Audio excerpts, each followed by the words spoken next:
guests, fellow scholars, students, welcome to the online seminar series on Japanese Studies in Southeast Asia. My name is Rhea, and I'm honored to be your MC for today's session. This event is proudly presented by CJSUE and FEBUE with the support by the Japan Foundation. This online seminar is held as a part of the International Japanese Studies Research Workshop and Symposium 2026, a program that is dedicated to exploring how studies with the relation to Japan are practiced across Southeast Asia. This seminar series is held monthly and invites scholars from various universities in the region to share their research, perspective, and insights. Our aim is to showcase in the diverse strengths, methodologies, and scholarly approach shaping the Japanese studies in the Southeast Asian context. All the while, we also hope to nurture cross-border dialogue and strengthen academic collaboration among research students and institutions in the region. International Japanese Studies Research Workshop and Symposium 26 consist the three main components. The ongoing research workshop held at the Center for Japanese Studies, Universitas Indonesia, since the beginning of April, this monthly online seminar series, and an international symposium scheduled for August 4 and until 5, 2026 at the Faculty of Humanities, Universitas Indonesia. Together, this event aims to foster regional academic engagement and promote the growth of Japanese studies in Southeast Asia. We are truly delighted to have you with us today. Whether you are scholars, a student, or simply passionate about Japanese studies. So, let's make the most of the opportunity to connect, learn, and grow together. Without further ado, let us begin today's session. Before we go into our main agenda, let us first get to know about the organization who have collaborated to make today's event possible. So let us watch the profile video of the Center of Japanese Studies Universitas Indonesia and the Faculty of Humanities of Universitas Indonesia.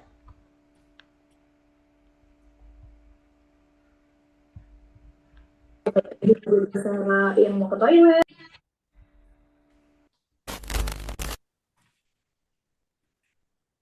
Minasan konnichiwa. Hello everyone. Welcome to the Center for Japanese Studies, or in Indonesian, Pusat Studi Jepang at Universitas Indonesia. Since our founding in 1995, we have been committed to deepening the mutual understanding between Indonesia and Japan through research, academic exchange, and collaborative programs. Today, with a renewed vision, we focused on three main pillars: academic activities, cultural interactions, and community services. With this broader mission, we aim to foster not only academic connections between Indonesia and Japan, but also wider cultural exchanges with communities beyond by sharing our passion for Japanese studies. We warmly invite you to join us on this journey through meaningful collaboration and shared commitment to cross-cultural understanding. Let's work together to build a more connected future. 一緒に頑張りましょう。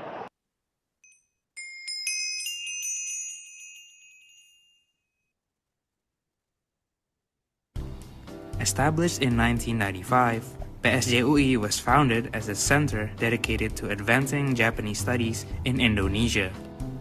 Over the years, PSJUI has contributed to academic exchange, cultural understanding, and interdisciplinary research related to Japan. In 2018, PSJUI entered a new phase through its status as a special work unit under Universitas Indonesia, strengthening its institutional role and expanding its capacity for public engagement and international collaboration. Since 2023, PSJUI has reaffirmed its vision and mission to become a leading professional and independent institution that actively contributes to education, research, and society. Our activities are built upon three main pillars: academics, cultural interaction, and community engagement. Through these pillars, PSJUI aims to create meaningful connections between Indonesia and Japan while encouraging collaboration across disciplines and communities. We believe that Japanese studies is not only about understanding Japan, but also about building dialogue, knowledge, and shared experiences. Throughout the years, PSJUI has organized a wide range of academic and cultural programs. These include international conferences, public lectures, research workshops, book discussions, scholarship information sessions, academic symposiums, and collaborative seminars exploring contemporary issues related to Japan and Indonesia. PSJUI also actively promotes cultural interaction through programs focusing on Japanese literature, popular culture, music, language, culinary culture, and cross-cultural exchange. In addition, we support students and young professionals through educational programs, career preparation initiatives, and international academic opportunities connected to Japan. Many of these activities are made possible through collaboration with universities, governmental institutions, cultural organizations, educational partners, companies, and professional networks from both Indonesia and Japan. We would like to express our sincere gratitude to all partners and collaborators who continue to support PSJUI and contribute to the growth of Japanese studies in Indonesia. To support academic and cultural activities, PSJUI provides various facilities designed to encourage learning, discussion, and collaboration.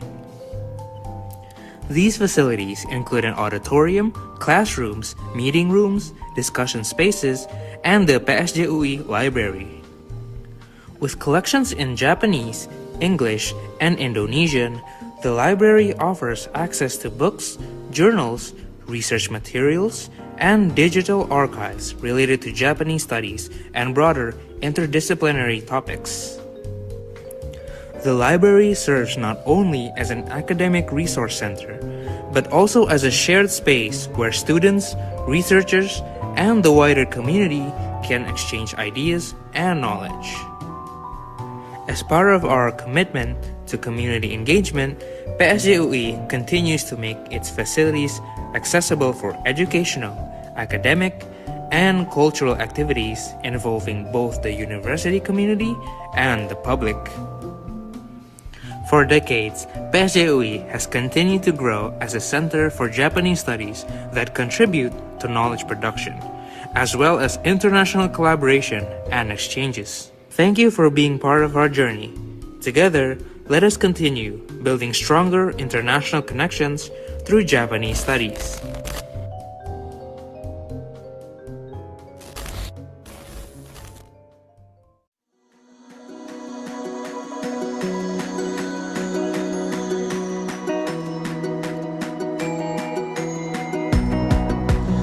Universitas Indonesia is the best campus in Indonesia and one of the leading academic institutions in the world with the highest achievement in discovery, development, and diffusion of the humanities globally.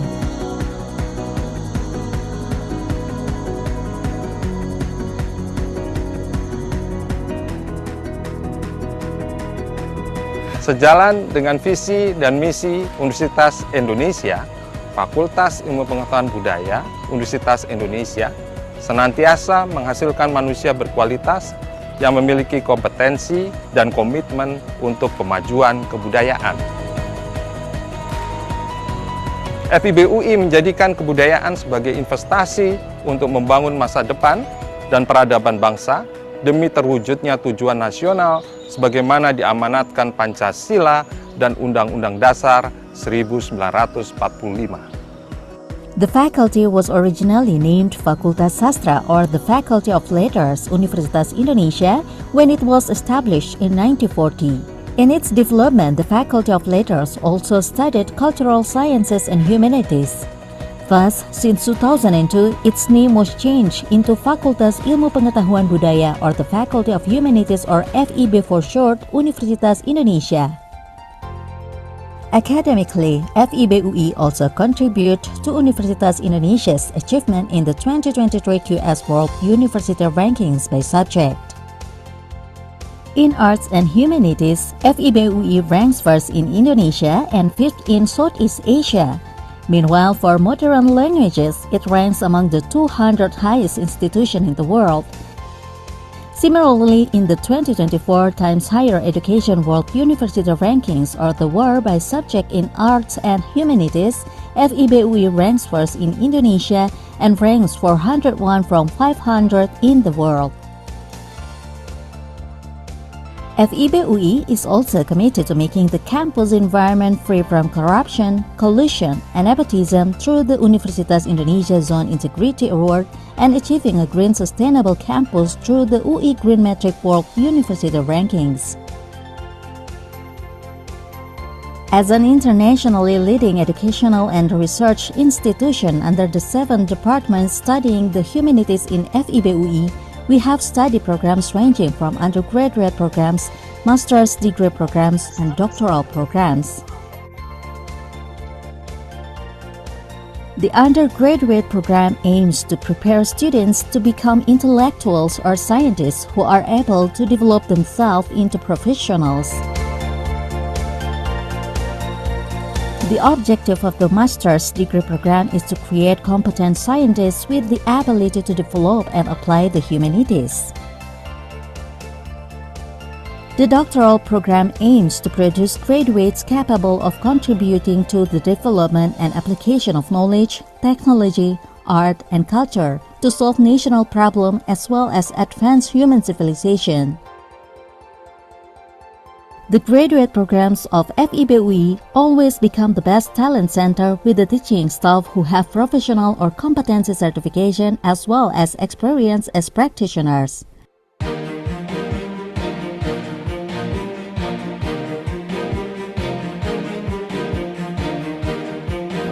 Belajar di program studi Indonesia dan program studi sastra Jawa FIBUI membuat kami semakin memahami dan memiliki sudut pandang baru dalam kajian bahasa nasional dan daerah.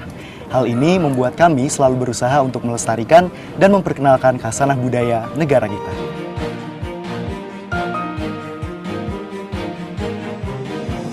Dalam perkuliahan di program studi berbasis bahasa asing, kami tidak hanya mempelajari bahasa, sastra, sejarah, dan kebudayaan negara lain, tetapi juga menumbuhkan kepekaan dan kemampuan dalam mengkaji berbagai gejala budaya, sehingga akan membekali kami dalam melanjutkan langkah kami.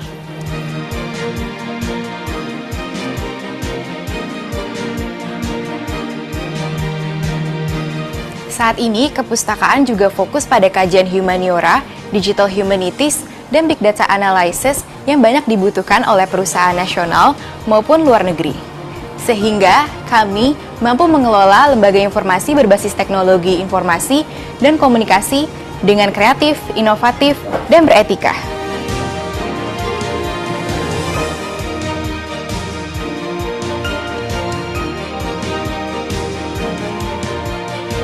Kami di sini belajar meneliti dan menelaah berbagai jenis data artefak dan historis dengan berpikir secara sistematis serta bekerja sama secara profesional. Namun, yang juga penting, kami tahu bagaimana cara mengkomunikasikan hasilnya kepada masyarakat.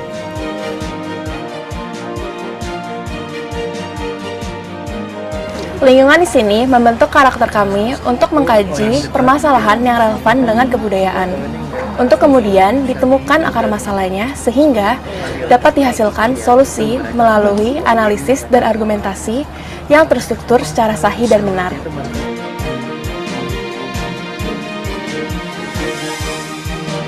Sebagai mahasiswa program magister, kami dibentuk untuk selalu berpikir kritis, solutif, dan inovatif dalam menerapkan keilmuan yang dimiliki, sehingga mampu menyelesaikan masalah sosial budaya baik dalam konteks lokal maupun global.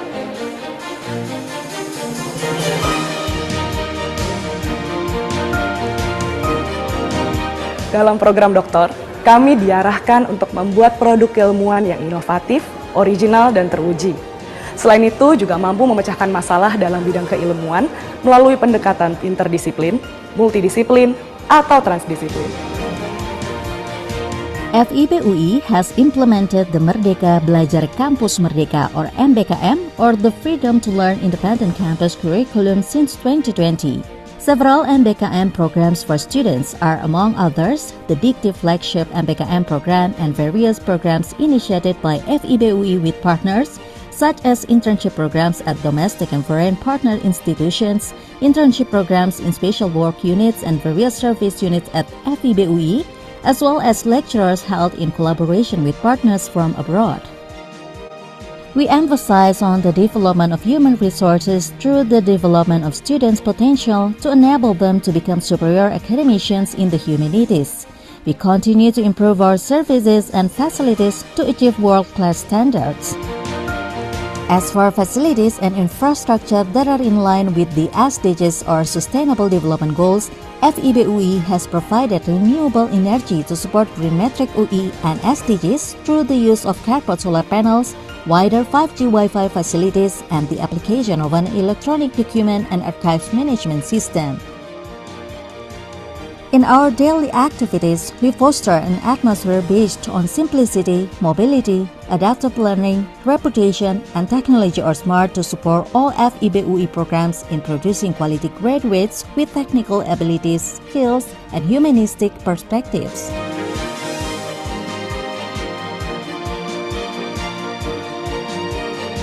To achieve FIBUI's vision, we have implemented 5 programs, namely curriculum development based on adaptive and innovative education, impactful research, good governance, collaboration with the industrial community and working world, and entrepreneurship to produce graduates capable of developing the creative industry. We also continue to establish national and international collaboration to carry out various programs such as the implementation of education, student and lecturer exchange, internship, collaborative research, and many other partnership programs.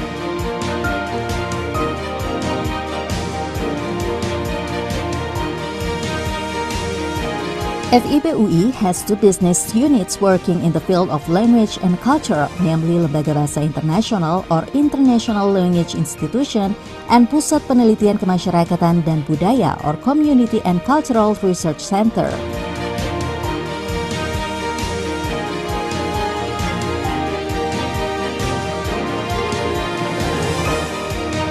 FIBUI students conduct many non-academic activities that foster creativity, competence, and skills to complement their abilities when they become full-fledged academicians and/or professionals. This is proven by the fact that many FIBUI alumni have succeeded to contribute to their science, nation, and the world. Serving with knowledge, connecting the diversity, international recognition, advancing culture, and becoming a home for diversity.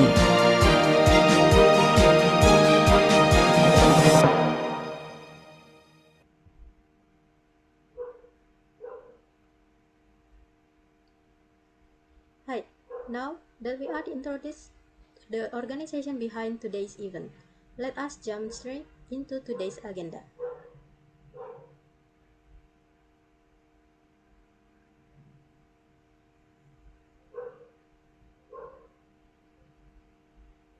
Ladies and gentlemen, in this online seminar series, we will hear insight from distinguished scholars representing leading institutions in the region. In today's session, we are joined by Asmadi Hassan Sensei from Universiti Malaya, Malaysia, Hoang Minh Sensei from Vietnam National University, Vietnam, Nunuk Endah Srimulyani Sensei from Universitas Airlangga, Indonesia. And now, to lead us through today's seminar, we are pleased to introduce our moderator, Roli Esther Pasaribu Sensei.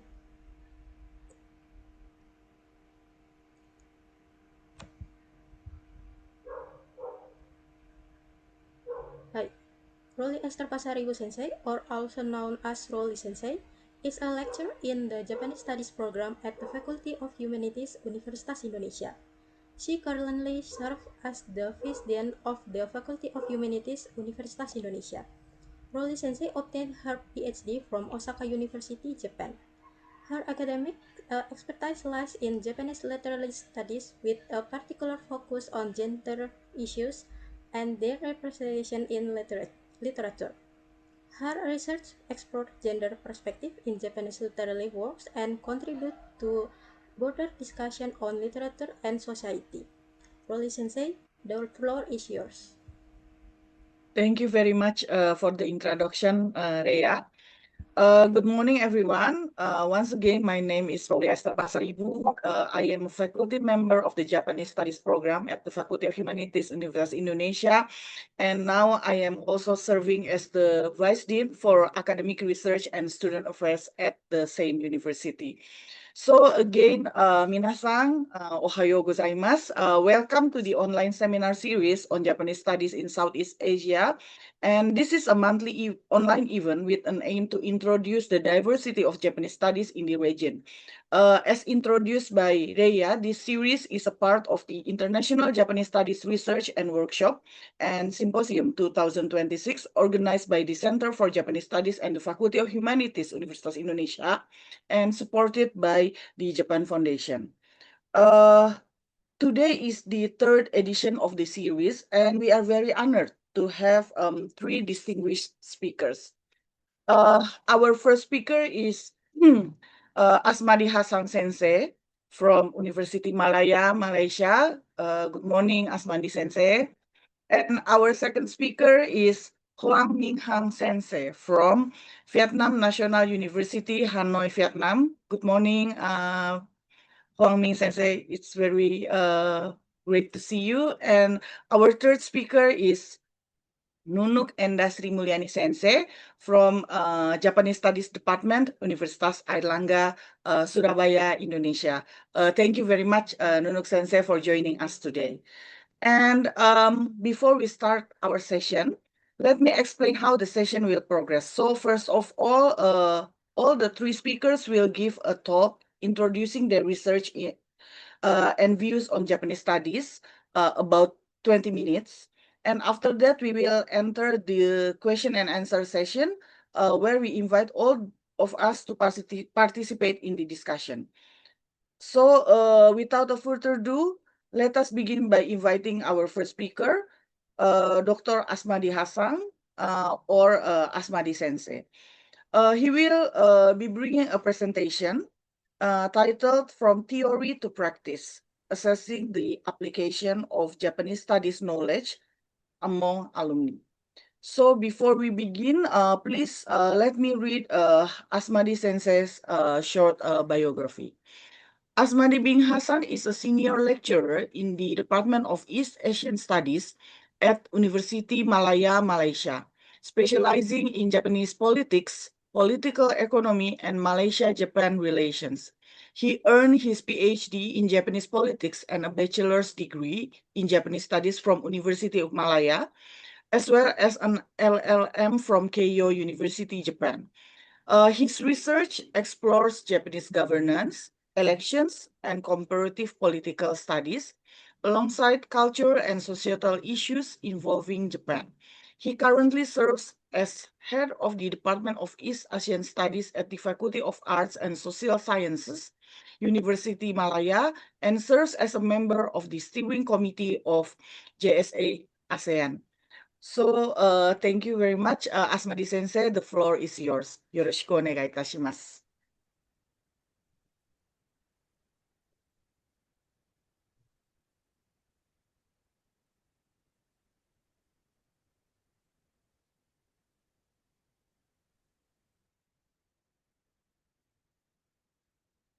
Okay, can you hear me? Yeah, it's Okay, good. good. Okay, thank you very much, Ibu Ruli. So before I begin my presentation, I would like to thanks Imawan Sensei for giving me opportunity to deliver in this research seminar. For giving me an opportunity to deliver my research. Now, this is like a preliminary research on the alumni of Japan Studies in Malaysia. And thank you very much as well to Rolly Sensei for the introduction of me lah. Okay, so before I begin my presentation, I would like to give the title of my presentation. So my title is from theory to practice, assessing the application of Japan studies knowledge among alumni. This is a research, a preliminary research I done few months ago. But maybe some of contents still lack info on this alumni. Okay, thank you very much. So for the introductions, this studies bridges theory and practice evaluation, what students have learned and how they apply it in their daily life. So I distribute a questionnaire to our alumni, and they answer the questionnaire. So what they have learned from our Japanese studies department, and they practice in their daily life. So for the introduction, the study bridges theory and practice by evaluating what students have learned and how they apply in the daily life. For example, how subjects such as geography, history, languages, life skill, and so on and so forth, being practiced in the daily life. For example, shopping at the market requires knowledge in calculation. So the student in school learn mathematics. So how they practice the mathematics in the daily life? So they use the mathematics in calculation when they go to the shopping complex, and so with the skill they will not be cheated. And then for example, again, they learn the history. The history is used to strengthen the person the student identity. And then language to communicate accurately and effectively. This is how my study is. So bridge the theory and the practice. So how they learn the culture, the culture, the language, the mathematics, and then how they practice in the daily life. So this is what the research on language communication. So this paper discussed the application of learning among Japan studies. So I focus on our alumni, how the learning outcome they use in their daily life. For example, in the workplace, in their if they further their studies, how the studies help them in practice their help them in further their studies, help them in do their research. Okay, so this is about the my research, the theory, the study on the bridges theory and practice. So for the introduction, Japan studies is one of the area studies within Department of Asian Studies, along with the Korean Studies and China Studies. It was offered in 1993 before being restructured in 1996 by adding China and Korea Studies. So Japan Studies was established in 1993 before restructured in 1996 by adding China and Korea Studies. So at this moment, we have in the Department of East Asian Studies, we have three areas, three country studies, namely China, Korea, and Japan Studies. So previously, in 1993, only Japan Studies offered in the University of Malaya, but now we have three studies, all in one department, Department of East Asian Studies. But for this seminar, I will focus only on the Japan Studies. Okay, so the student choose to specialize in any of the studies throughout 3.5 years. So the intake of the student who enrolls in the Department of East Asian Studies can choose either one to specialize in Korea, in China or Japan studies.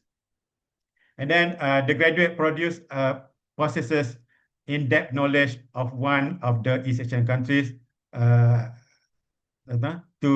meet the workforce demand in either government or private sector. So the student intake can choose either one, Korean studies or China studies or Japan studies.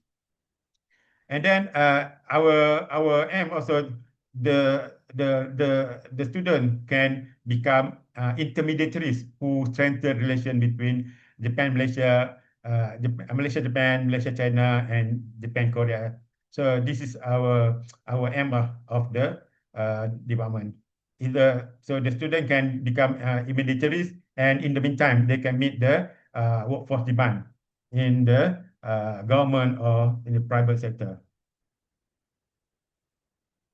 So, Japan Studies at the University of Malaya is the only public university offer comprehensive degree specializing in the specific chosen country while gaining knowledge of the East Asian region. The advantages of the students specializing in East Asian study cannot be obtained from other university in Malaysia. So, Department of East Asian Studies, only the department in Malaysia offer Japan Studies, comprehensive Japan Studies, and then comprehensive Korean Studies, comprehensive China Studies, and then not others university in Malaysia can produce that such kind of the student like East Asian Studies, East Asian Studies student. Okay, this is number of graduate. This is the background of my research. So the background of our department, and then number of intake before proceed to the research outcome.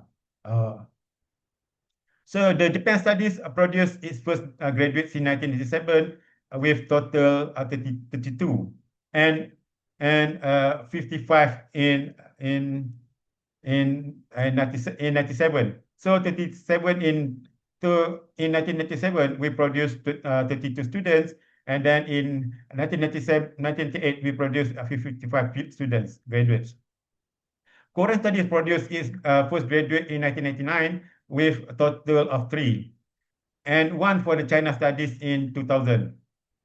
Up until the year 2025, the total number of alumni of Japan Studies 532, 219 for the Korean Studies, and 82 for the China Studies. The large gaps in numbers indicates that Japan Studies still receive high demand among students, even though Korea and China become popular recently. So this is because of the Hallyu, because of the emerging of China. So Japan Studies today need to compete to get the student.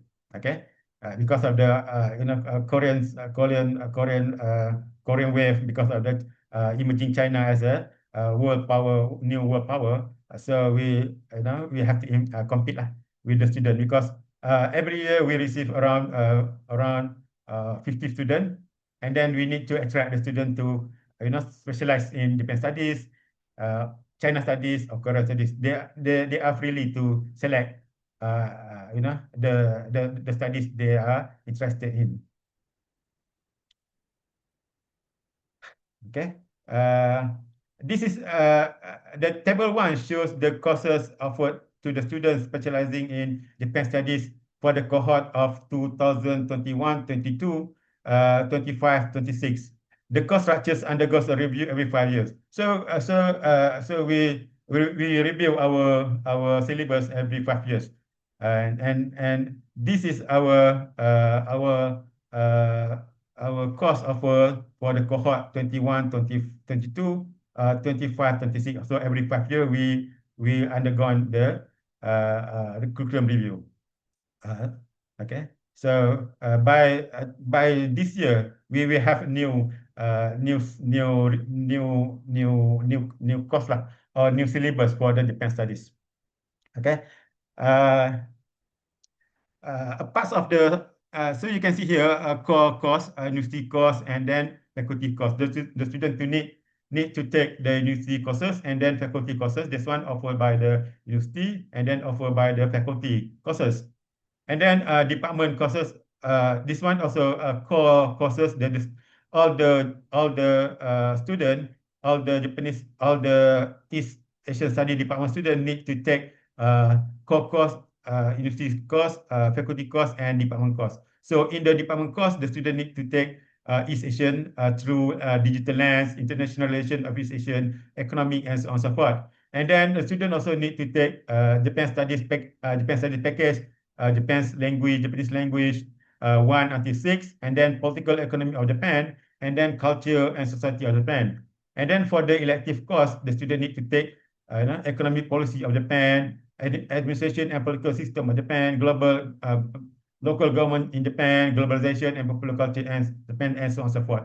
This the student who major in the Japanese studies need to take all these course to meet their in order to graduate after 3.5 years. Okay. Okay. Okay. This is my questionnaire framework. So I distribute this questionnaire to our alumni. So about 55 alumni answered this questionnaire. So as mentioned just now, about 535 students, 535 students graduated from the Japan Studies student, and then only 55 students answered my questionnaires. So this is the questionnaire framework lah. Okay. First, the respondents of the background, and then application of the Japanese language in the workplace, application of the Japanese language courses in workplace, application of the Japanese language in postgraduate degrees, application of non-Japanese language course in the postgraduate degrees, application of the Japanese language in daily life, application of the non-Japanese language courses in daily life. So from the questionnaire framework, you can see here there are two. I separate this questionnaire into Japanese language and then non-Japanese language. So how they practice in their workplace, in their if they pursue their postgraduate, how they use the Japanese language, for example, and then how they apply the Japanese language in their life. And then for the non-Japanese language, how they apply the what they learn from the non-Japanese language in their workplace, in their postgraduates, if they pursue their degree in postgraduate, and then for the daily life. So this is the total number of the alumni who answer my questionnaire. So the total numbers are 55, and then graduate from 1997 to 2000, about 16 people answered, and then 2001 to 2005, 2 people, 2006, 2010, 16, 8 people, 2011, 2015, 2016, 2020, about 13 people. And then this is respondent lah, the respondent background. Working or used to work in the Japanese company or Japanese organization, 21. And then working or used to work in non-Japanese company organization, 57. And working or used to work in the government sector, 25. Currently or used to running own business, 17. Currently or used to as a housewife, so they are not working lah. Six respondents. The total of the respondent 106. So the total respondent actually 55, but here the total of the student is 106. So this is confusing number lah. Okay, where the total respondent 55, but the answer total is 106. So because of the I use the word used to work. Used to work mean they used to work in the Japanese company in non-Japanese company, in the government sector, and so on. And then after that, they move to other factories, the job hopping from one company to one company, of one sector to one sector to other sector. So that's why the number is confusing from 55 to 106. So that's why, because I use the word used to work. So they used to work in this company before move to other company, or move to one sector to other sector. That's why the number a difference.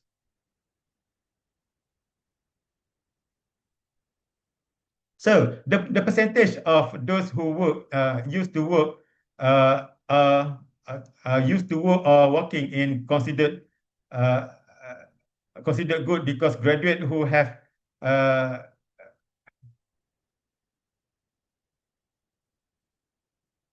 okay, the percentage of those who used to work or working is considered good, because graduates who have a choice of whether to work in the Japanese company or not. So the percentage of those who work in the Japanese company actually or Japanese organization considers good, because graduates have a choice of whether to work in a Japanese company or organization or not. However, they choose to work in a Japanese company organization. So the student, the alumni work in the Japanese company is quite good, 21% from the 55.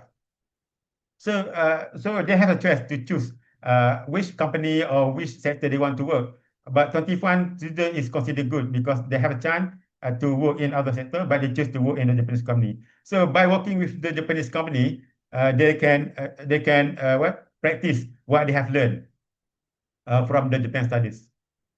Okay, but those who are not employed by the Japanese organization or companies are still involved in the Japanese-related affairs. So, but those who choose not to work in the Japanese companies or in the Japanese organization, they still have a chance involved in the Japanese-related affairs by being lecturers, for example, being lecturers in the Japanese studies, or being a lecturers, being a Japanese language teacher, for example, or working in the non-Japanese company who dealing with the Japanese. So even though they are not working with the Japanese company, they can practice the Japanese through if they work as a lecturer in the Japanese studies, or become a Japanese language teacher, or working with the non-Japanese company who dealing with the Japanese company, for example. So even though they are not working with the Japanese company, but they can serve, they can practice their Japanese knowledge. So this is the outcome, the result of the questionnaires. So for the part one, purpose to identify the application of the Japanese language courses in the workplace. So 32%, 32.7% answered using they use the Japanese language at work. So so that means those who work in the Japanese company or Japanese organization, or work in the government sector, or the other companies not belong to the Japanese, they can still use the Japanese language at work. And then 27.3 can communicate the skill from what they have learned from the Japan studies specialized. They can communicate with the Japanese colleague. And then they said 32.7 mastery of the Japanese language has helped and is dealing with the other Japanese companies. So so the average of the 30.9. So okay, this shows that Japanese language skill is put in the work, and proficiency level of the Japanese language is high in the work. So this is a conclusion from this research, from this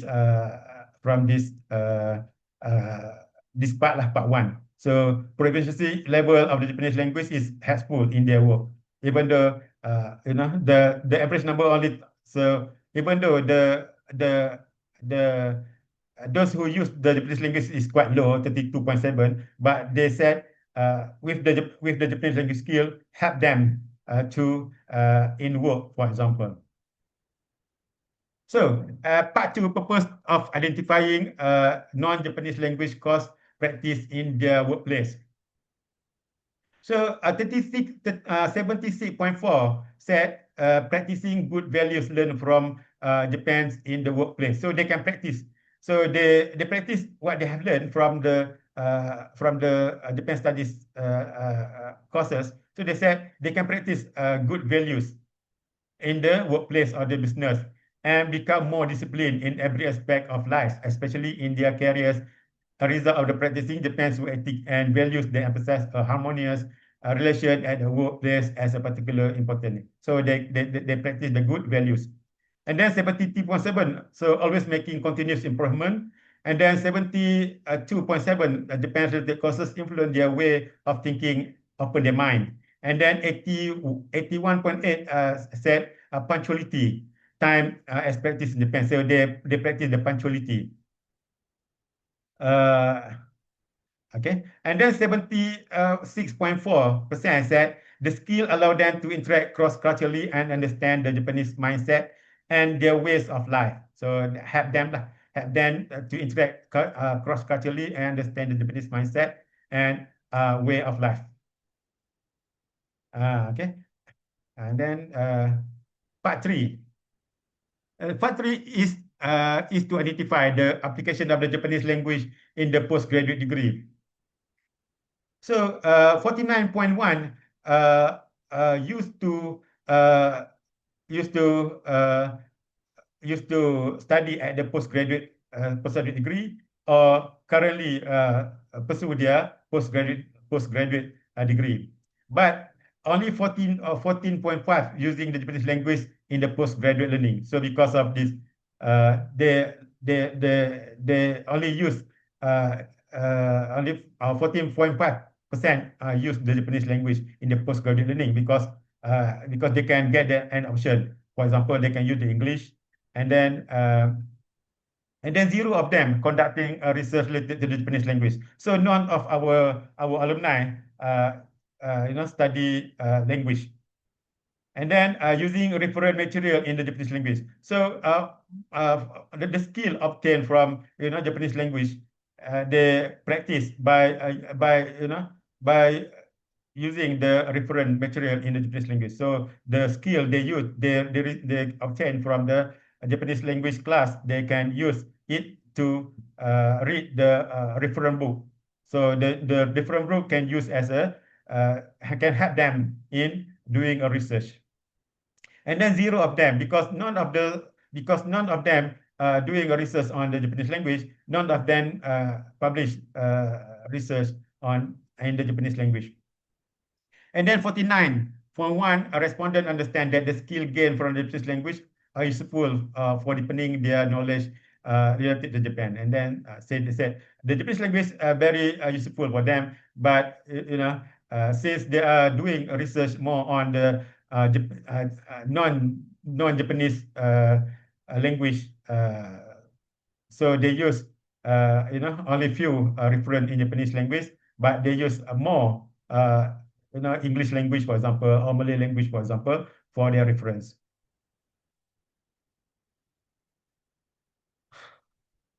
And then part 4 is to identify the application of non-Japanese language courses in the postgraduate. So from the 55, my respondent, 49 of them pursue their postgraduate studies. So a big number of them, but some of them are from the the first or the second or third or early graduate alumni. So just now I mentioned about the number of the graduate who answer my questionnaire, about 29 from the early graduation. So some of them get an opportunity to go to Japan to further their studies. But recently, few students get a chance to further their studies in Japan, and then the number of the respondents who answers in the recent graduate very low lah, if you compare with our early alumni, early graduate. So some of them, our early graduate, our early Japan study graduate can get bigger chance to pursue their study in Japan compared to the recent graduate. So that's why the number of the graduate is very big, because because our early graduate got a chance to pursue the study in Japan. Lots of them can get a chance to pursue the study in Japan or graduate studies compared to the recent graduate.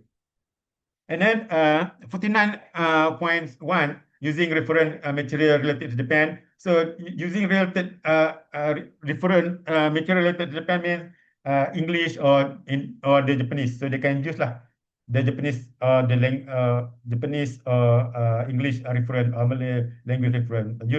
But they are the reference they use are related to Japan because they are doing research on Japan. And then they publish a research and then interested to further their study. So some of them also interested to further their studies, but because of the time constraint, financial constraint, they are not able to further their studies. But 74.5 of my respondents voiced that they are interested to pursue their studies, but because of the time constraint, financial constraint, and then family constraint, for example, they are not able to further their studies. So, students pursuing postgraduate degree mostly conduct research related to the country of Japan. So, from this questionnaire, we can understand that majority of the students of our postgraduate students continue studies in the country of Japan-related studies. For example, in field of the politics, international relations, economy, and social cultures. Part 5, purpose of identifying the application of Japanese language using in the daily life. So 40% of the respondent practice Japanese language through informally teaching. So 40% of the respondents said they practice the Japanese language through informally teaching a simple Japanese to their surrounding people. And for example, to their friends, so they teach the Japanese language to their friends, to their family members, to their students, for example. So this indirectly creates a feeling of interest to deepen the language among the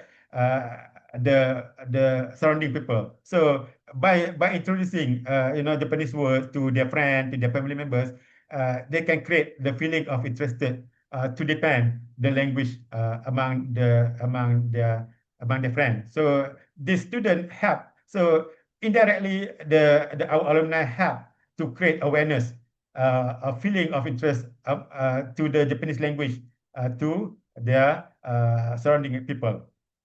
And then 40% also using the simple Japanese word to communicate with the family. So they use simple Japanese word, for example, oishi, and then oishi, gambarimasu, or so on and so forth. So this also can create feelings interested to their family members. And then 74.5% watching Japanese language dramas, news, documentaries, anime. So therefore, it's very useful for alumni to study Japanese because they can understand the content delivered. So and then they will understand directly from the television, so that the distortion of the news from third parties can be avoided. So by mastering the Japanese language, they can avoid the distortion of the news. So the fake news can be avoided. So this is the benefit of studying Japanese. So they can understand drama, news, documentary, and then when they read the news, so they can know that this news fake news or true news, because they can understand, they can refer to the original news, for example. And 69.1% advantage for the respondents who travel to Japan, so they can get the advantage. If they go to Japan Japan for travel, they can understand. And if they meet the Japanese in Malaysia, for example, who needs the help, so they can communicate with the Japanese people. So this is what we need from our learning, because just now I mentioned about the student become the intermediaries between Japan and Malaysia, China and Malaysia, and Korean and Malaysia. So this is what we want the student know. They can help Japanese, for example, who come to Malaysia by using their the skill in the Japanese language. So about 69% said benefit because they can help the Japanese, or if they go to Japan, they can communicate with the Japanese, and this make their tribal become more useful, more funny, or more interesting. Part 6, a purpose to identify the application of non-Japanese language courses in daily life. So 50% are able to comment, give a view on the Japanese issues, political issues, and able to give the view on the Japanese international relation, and able to give a view on Japanese economic issues. So by learning, the non-Japanese language, for example, they can give comment issue because they know what happened in Japan. They know because they learn from the class, so they can give the point, the issues, or comment on the issues related to Japan. So, for example, knowledge gained from the courses on Japanese politics, for example, has helped the respondent to explain to their friend, relative, or other people about the political issues in Japan. Therefore, alumni act as a reference to the people around them on Japanese-related issues. So the alumni act as the reference. So the knowledge gained from the Japan studies, they can practice by become a reference. So those who do not know the Japanese politics can ask the alumni about that. So those who do not know the Japanese culture, for example, they can ask the alumni if they need the info about that. So the respondent acts as the mediator in the delivering information related to Japan to the people around them. So the decision analysis of the my research, simple analysis. So application of the Japanese language in the workplace.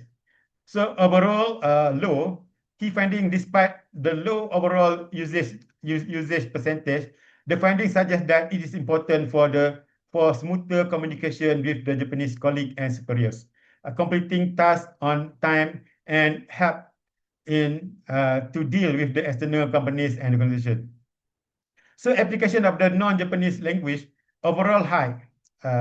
Alumni reported that their non-language knowledge, for example, Japanese language, society, business, ethics, boosted their communication skill with the Japanese colleague and superior, aided in completing assignment, and assisted with dealing with the foreign companies. And then application of the Japanese language in the postgraduate low. Key finding and interesting finding is the strong desires among respondents to continue their studies. So even though the application of the Japanese language is low, but some of the respondents said that if they have a chance, they will, further their studies in the Japanese language. But because of the time constraint, because of the financial constraint, they forget, or they cancel. They're interested in pursuing their studies in the Japanese language. And then application of non-Japanese language in the postgraduate studies, overall moderate to high, about 46%. The application of non-language Japanese language knowledge at the postgraduate level shows moderate to high. However, about 75% of respondents are interested in further deepening their knowledge in Japanese studies. So also, again, our alumni also said they are interested to pursue their studies in the non-Japanese language field, but because of time constraint, financial constraint, they cancel they aim to further their studies. But 46% is very big number, those who are continue the studies.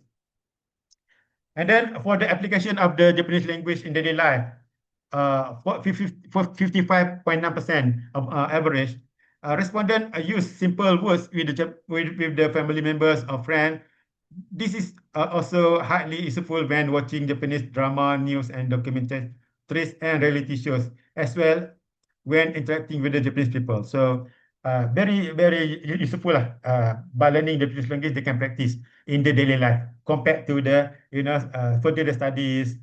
Uh, this part more on the highest score because they can practice what they have learned from the Japanese studies in daily life. So they can watch the movie, watch drama, read newspaper, and so on and so forth. So they can practice as well with the Japanese when they go abroad. For example, go to Japan, for example. And then average 68% application non-Japanese language in daily life. So the alumni frequently share their knowledge. The alumni frequently share their knowledge of broader Japan-related topic with their friend and community at large. This includes discussing related issues related to Japanese politics, international relations, political economy, social cultures, and so on and so forth. So this is high score for the non-Japanese language in daily life. So they can practice when they get the knowledge from the Japanese studies, so they can practice in the daily life. For example, they can share their view on the Japanese related issue, Japanese political issue, economic issue, and so on and so forth. So this is very good achievement for the student. But we need 100% of our student can practice this knowledge to help to become a mediator or become a bridge Japan and Malaysia relations. So for the conclusion, Japanese language aspect heavily dominated by, so non-Japanese language aspects heavily dominated the application of the learning among the Japan Studies alumni. This application span across the workplace, postgraduate, degree, and daily life. So the non-Japanese language aspect, dominate the application of learning compared to the language itself. So this aligns with the course offered by the Japan Studies, with balance between Japanese language and non-Japanese language courses. However, a stronger inclination toward non-Japanese language courses rather than Japanese language. So, our alumni focus more on the non-Japanese course, so they can practice more non-Japanese language course rather than Japanese language.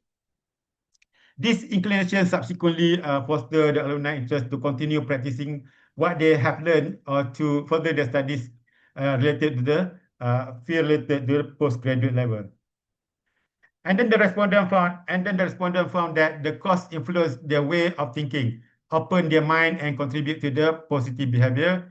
And then at the last, the skill allowed them to interact cross-culturally and understand Japanese mindset and their way of life. So this is the conclusion. The non-Japanese language course dominated our alumni in terms of the practicing. So maybe because of the language, 3 years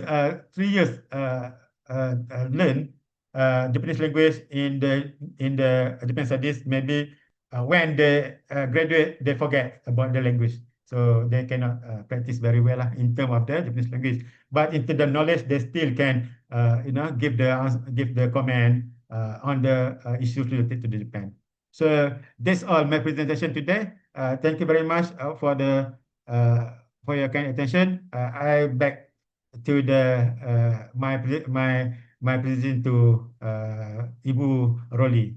Ibu Roli, thank you very much.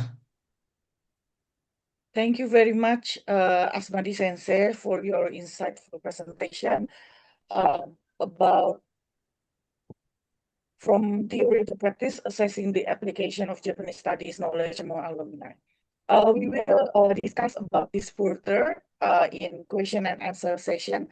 Now let us discuss more about these topics in the question and answer session. And now I will move on to our second speaker, Dr. Hoang Minh from Vietnam National University, Hanoi. Her presentation today is titled Japan's Emergence as a Proactive Security Partner in Southeast Asia. a case study of Vietnam-Japan defense cooperation. So this is a title that aligns very well, I think, with our topic for this year, which is rethinking area studies through Japan. And before Minh Sensei start her presentation, please allow me to read Minh Sensei's bio. So Minh Sensei is a researcher in international relations associated with Vietnam National University, where she contributes to teaching and academic collaboration in Japanese and regional studies. Her work focuses on Japan-Southeast Asia relations, regional dynamics, and interdisciplinary approaches that connect Japanese studies with broader international relations. She was a visiting researcher at the International Research Center for Japanese Studies, or Nichibunkeng, from May to November 2010. In addition, she also serves as a member of the steering committee of IJSRWS, supporting regional cooperation and scholarly exchange in Japanese studies. So, Minh Sensei, the floor is yours. Dozo yoroshiku onegai itashimasu.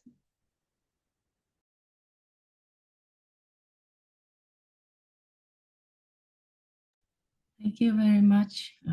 Good morning. Okay. So, good morning, everyone. Before opening my presentation, I'd like to express my deepest gratitude to the Center for Japanese Studies and the Faculty of Humanities at Universitas Indonesia, alongside the Japan Foundation, for organizing this remarkable academic event. It is a true privilege and honor for me to participate as a speaker in the online seminar of this month. I also want to extend a special thanks to Professor Himawan Pratama and Dr. Ruli Esti Pasaribu for kind introduction and for guiding our session today.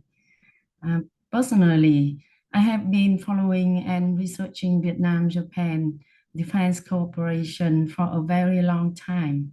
In fact, 10 years ago, back in 2016, I presented my early findings on this topic at the JSA-ASEAN conference in Cebu, Philippines.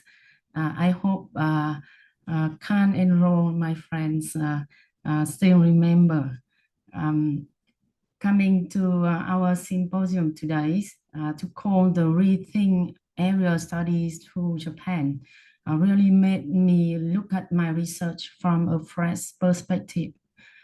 You may ask, how does a case study on defense cooperation fit into rethinking area studies?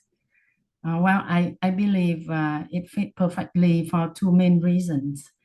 First, it redefines the focus of Japanese studies. Traditionally, when we study Japan's role in Southeast Asia, we mostly look at soft power like ODA, investments, and pop culture. But today, we can no longer understand Japan purely through an economic or cultural lens. Hard security has now moved to the center stage. And second, it breaks the traditional boundary of area studies. Historical, we separated East Asia from Southeast Asia, but Japan's proactive defense footprint show that Tokyo is no longer just an outside donor. It has become an internal structural security actor right here within the ASEAN geopolitical space. Therefore, to truly rethink our field, we must embrace this strategic crossover. And that is exactly why I chose my topic today, Japan's emergence as a proactive security partner in Southeast Asia, a case study of Vietnam-Japan defense cooperation. To start, let's challenge how we usually see Japan's power in our region. For a very long time, experts look at Japan as an abnormal power. Why?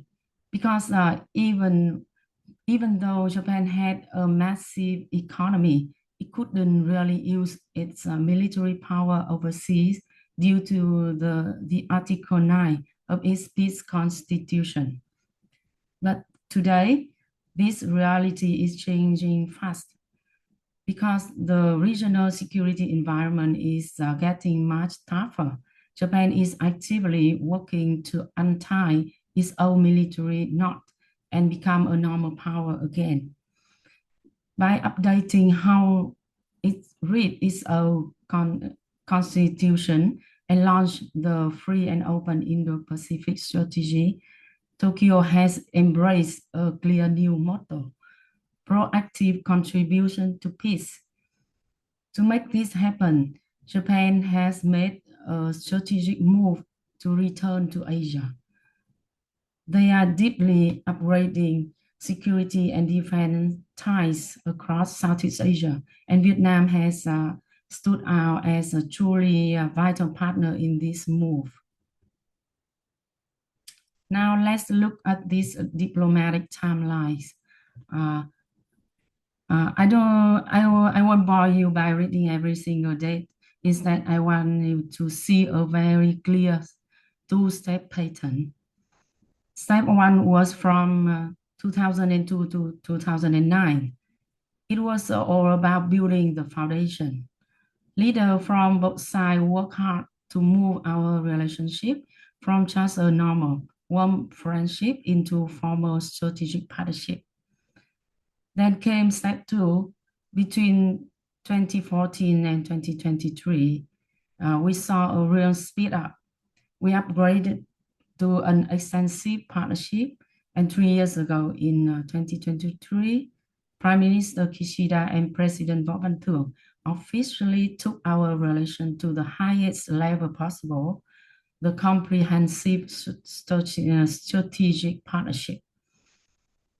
What is the takeaway here? This isn't just a list of dates. It is a clear message that as regional security became more complex, our political trust grew deeper to meet that challenge. So let's see what happened in defense between 2011 and 2015. The story of this slide is simple: moving from paper to real action. At first, around 2011, we were mostly just talking, signing agreement, and setting up attaché offices. But by 2013 and 2014, things became real. Japanese ships like the Kojima and Kunisaki started making friendly visits right into Vietnamese port. The big turning point happened in 2015, thanks to two major actions. First, Vietnam opened up the highly strategic Cam Ranh Bay for Japanese military ships to dock. Second, Japan backed up its work by donating 6 special boats to the Vietnam Coast Guard.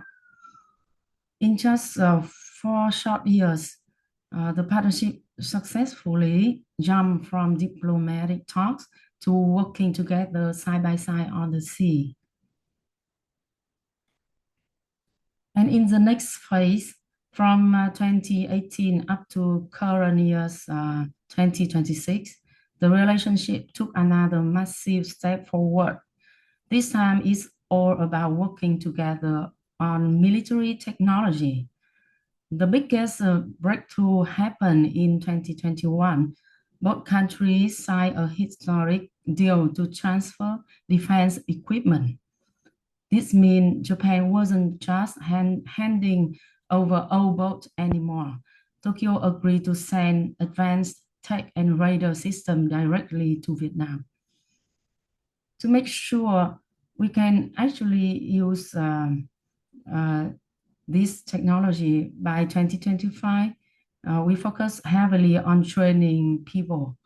Japan opened up more scholarship for Vietnamese military students to study science and engineering. And look at where we are today in 2026. The advanced Japanese destroyer JS Asahi just visited Da Nang for professional exchanges. This proved that the regular naval visits are no longer a rare event. They are now a normal, routine part of our relationship. Especially just last month, the new Japanese Prime Minister Takaichi Sanae made an official visit to Vietnam and strongly affirmed that defense cooperation is now a core pillar of our comprehensive strategic partnership. This recent event proved that our defense ties are not just staying the same, but are getting higher political commitment from the very top leaders. And it shows that our defense relationship has truly matured into a highly substantive partner. So now we have to ask an important question. Why did this security cooperation grow so fast? I pinned down 4 main reasons. The first one, we have a clear conversion of maritime interests. Both Japan and Vietnam are ocean nations, meaning we completely depend on the free and safe sea lanes. These routes connect the Indian and Pacific Oceans, especially through the South China Sea and the East China Sea. If these lanes get blocked, our economy will take a hit immediately. Because of this, we share a deep strategic worry about China's aggressive behavior on the water. Vietnam faces a direct pressure in the South China Sea, while Japan faces constant challenges around the Senkaku Islands. To put it simply, any force or pressure used to change the situation in this water directly threaten both of us. That's why protecting the sea is our top share interest. The second reason is strategic complementarity. Japan has high-tech equipment and money, but needs stable partners to protect the sea lane where its energy flows. And it views Vietnam as a resilient state with a steadfast stand on rules of law principle in maritime disputes. And Vietnam's stability and maritime self-reliance serve as an indirect shield protecting Japan's own economic and maritime security. And as for Vietnam, has a perfect geographic location along those lanes, but need better capacity. So it's a perfect fit. And third, for Vietnam, cooperating with Japan fit is a diversification and balance of power strategy. Working with Japan help Vietnam avoid relying too much on any single major power. And the last one, this partnership is built on an exceptional high level of political trust. Vietnam views Japan as one of its best and most reliable friends in Asia. Let's look at history. Japan immediately normalized ties with Vietnam right after the Paris Peace Agreement in 1973, while it took the US another 20 years to do so. And Japan was also the very first Western camp nation to restart aid to Vietnam in 1992, which helped end Vietnam's diplomatic and economic isolation after the Cambodia event. So Japan in Asia, and moreover, Japan is an Asian nation, so Vietnam doesn't have to worry about Tokyo suddenly packing up and leaving the region. But To be fair and objective, we must also look at the limits. What is stopping this relationship from becoming a full military alliance? The first, there is a legal war of Article 9 in Japan's constitution. I think even with recent changes, Tokyo's self-defense forces are still legally banned from entering offensive combat or direct collective defense overseas. Second is Vietnam's strict foreign no defense policy. By saying no to foreign military bases and alliances, Vietnam put a clear ceiling on how far defense cooperation can go. This perfectly explains why Vietnam is still very cautious about joining Japan's new official security assistance framework. The third one is the China factor, and China factor is a double-edged sword. Yes, share worrying about Beijing bring Hanoi and Tokyo closer, but at the same time, both nations rely heavily on China as a top economic trading partner, so neither side want to over-provoke Beijing. And finally, we have technical challenges. Vietnam's military system are traditionally built around Russian equipment, while Japan uses Western and US standards. So this creates a real technical barriers when trying to work together. And to conclude, what does this case study tell us when we think area studies through Japan? First, Japan in Southeast Asia can no longer be understood purely through cultural soft power like anime and sushi, or through basic economic infrastructure aid. Second, Tokyo has successfully deterritorialized its security footprint, emerging as an active, institutionalized, and structural security actor within the ASEAN geopolitical space.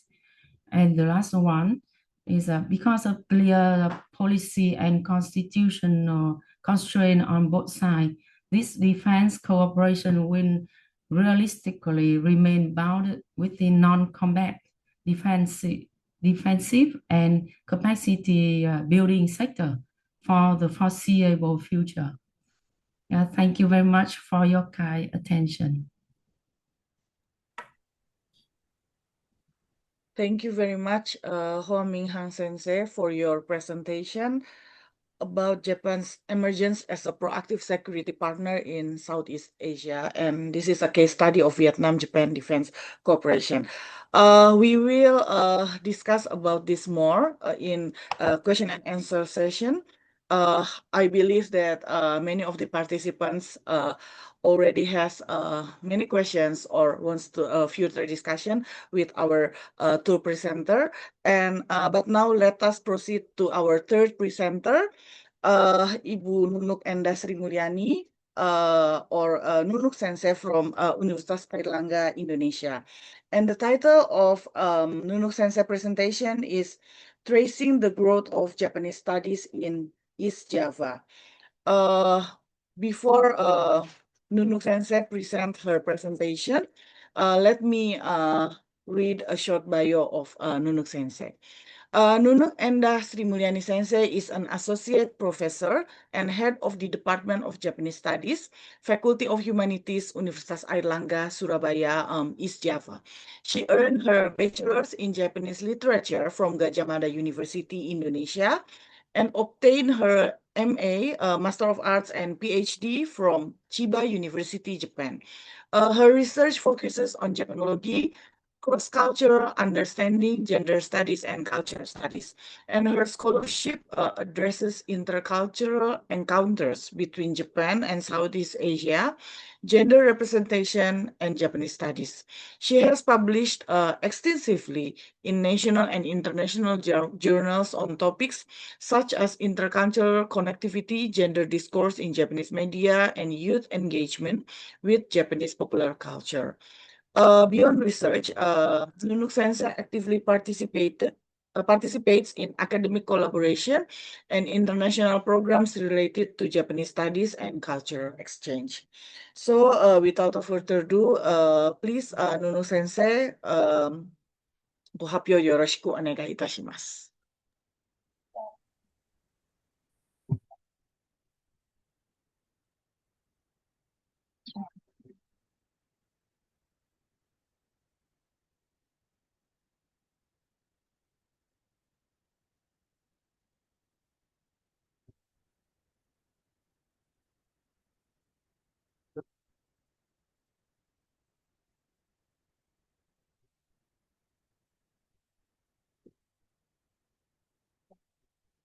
Can I start, Bruno?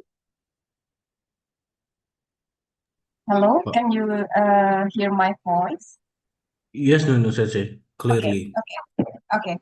Good morning, distinguished moderator, respected speakers, colleagues, and participants.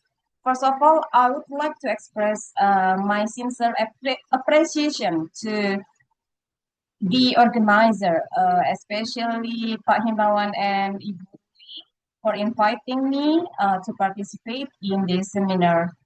And it is truly an honor to share this session with Dr. Asmadi from University Malaya and Dr. Hoang Minh from Vietnam National University.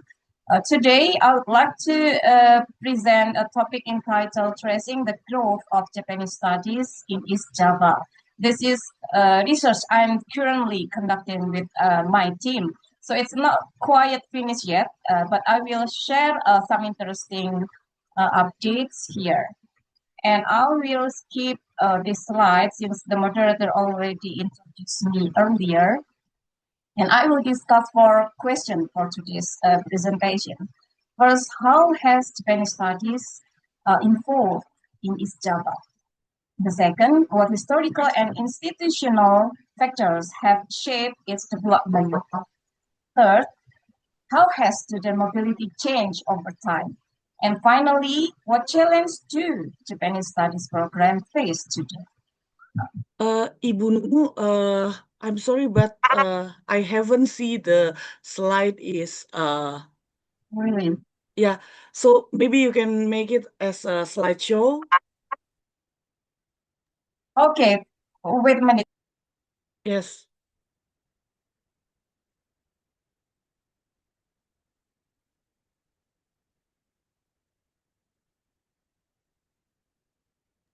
So sorry for the disruption. Or you can send to us so we can if it is there's technicality, you can send to us so we can also show the slide.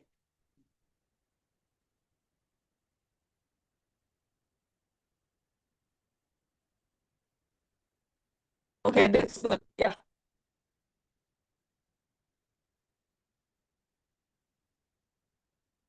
Yeah. It is okay?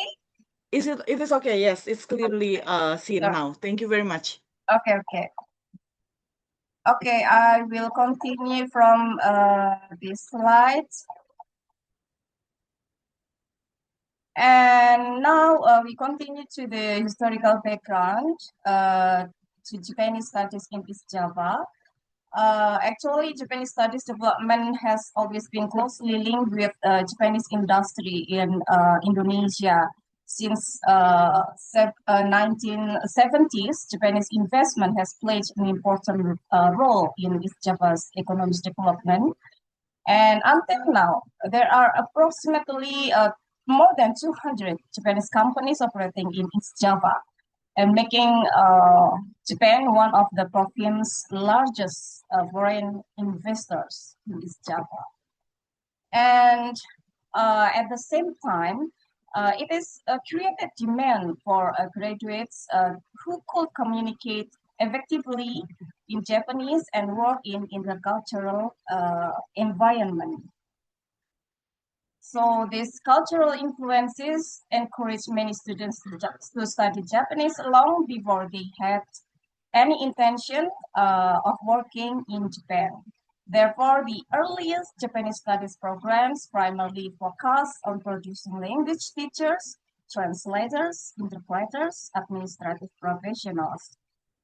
And this is the photo of Governor Kofifa from East Java presenting an appreciation to Japanese company.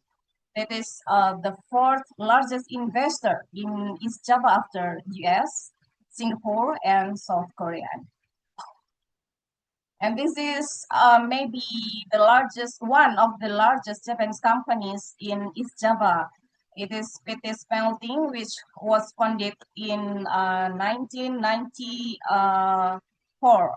The same year, the two private universities in Surabaya were racing to establish Japanese literature program in Surabaya. And there are many other companies located within 1 hour drive of Surabaya, including Yakult, Charm in Mojokerto, or Ajinomoto, and also Yamaha Music industry, in Pasuruan, East Java. So the institutional development of Japanese studies in East Java occurred incrementally rather than simultaneously. At the earliest program was established at IKIP Surabaya at the time, 1984, and changed the name in 1999, become Universitas Negeri Surabaya or UNESA.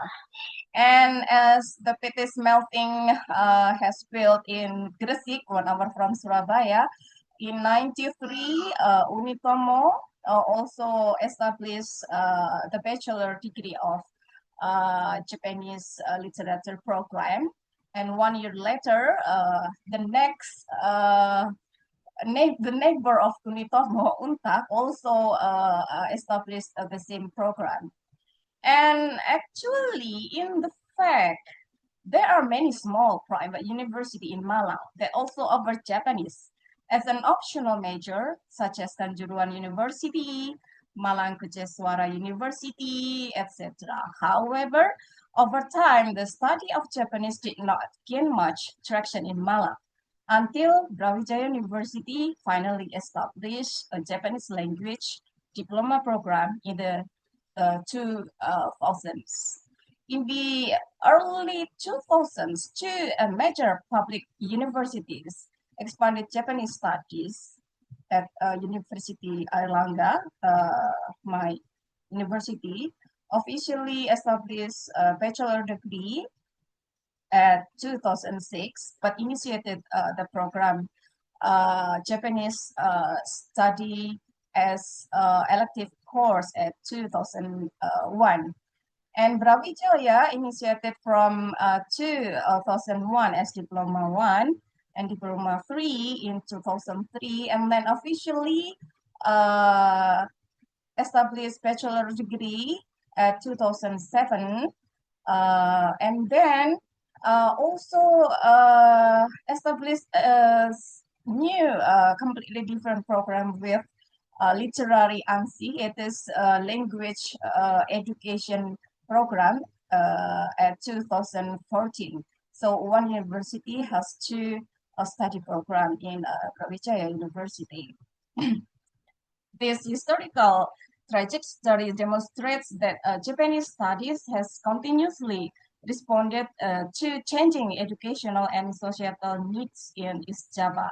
Rather than emerging from a single institutional mode, each university developed its program according to its own academic strength and regional context. And this photo shows that Japanese is taught at many high schools in East Java, even in religious madrasah or Islamic boarding schools, which don't limit themselves offering only Arabic. At the Japanese cultural festivals, specifically for madrasah aliyah or high school level, we have the opportunity to bring our native speakers to teach calligraphy and the cultural workshop to them. And one of the most significant transformations concern curriculum development. Originally, Japanese language programs emphasize grammar, reading, translation, and conversation. But today, however, the curriculum has become much more interdisciplinary. Across university in East Java, students now study Japanese society, Ibung Karikai or cultural studies, gender studies, tourism, translation and interpretation, of course, but a little bit change in the method, and intercultural communication and entrepreneurship, digital literacy, and even artificial intelligence in language education. Even at our university, Airlangga University, we schedule job hunting interview practice session with native speakers every year, so that students can get a feel for the work environment in Japan. In response to the requirement of the latest curriculum by Ministry of Education, OBE curriculum or outcome-based education curriculum, which requires universities to incorporate elements of entrepreneurships. We have also launched the 2025 new curriculum, which includes the J-preneurship course. J refers to Japanese, and preneurship refers to entrepreneurship. So we combine the Japanese thing to entrepreneurship spirit in order to gather and preach business ideas from students. And this diversification reflects an important shift. The objective is no longer merely linguistic competence. Instead, Japanese studies seeks to cultivate graduates with intercultural competence, critical thinking, digital literacy, and global perspectives. In other words, Japanese studies has evolved from a language-centered discipline into an interdisciplinary academic field. So the objective has changed. We are no longer educating students merely to speak Japanese. Instead, we aim to develop graduates who possess interdisciplinary knowledge and global competencies. Perhaps the most interesting finding comes from our survey about student mobility and international collaboration. So we find that students prefer to join the international internship rather than study abroad. Many reasons about this motivation. Yeah, surprisingly, many programs also reported not only my university or one university, but I interviewed many of head of Japanese program studies in East Java, and they said the same. Our students prefer to go to internship than a study exchange. And the reasons students believe internship provide better opportunities, better employment opportunities in Japan. They receive financial support. They gain authentic workplace experience. And many no longer aspire to become academic. Instead, they want professional careers in Japan. This represents a significant shift in students' aspiration. And international collaboration has also become an important characteristic of Japanese studies. For example, let me illustrate with this concrete example. This is a photo from our students who is undertaking an internship in Hanoi Airport service. And the internship was not simply practical training. It became part of undergraduate learning process. If I may change the slide, I can show you how they are doing in the internship. Okay, I will change the slide.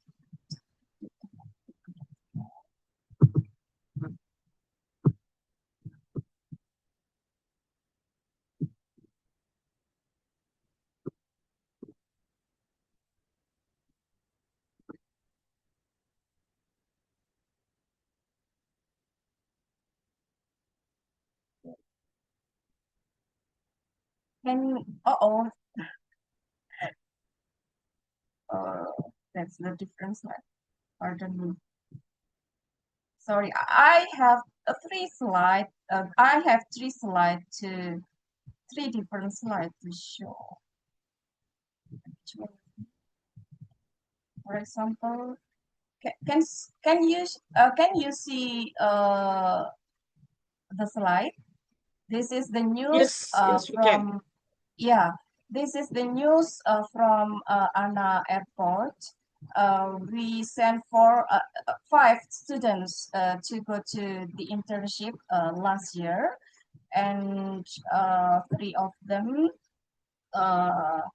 to be a passenger service assistant, and then 2 of them charged at ground handling. But the ground handling is different with usual ground handling because they have to pass 10 license.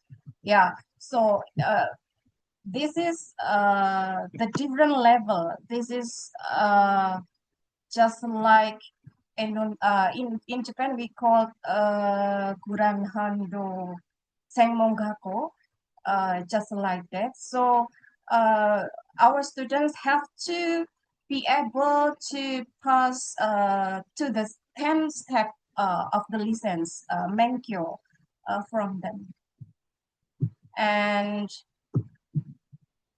to cut the longer students' duration, I mean the study duration in our study program, we have alternative thesis, not just like a traditional order thesis we have to write at 70 pages.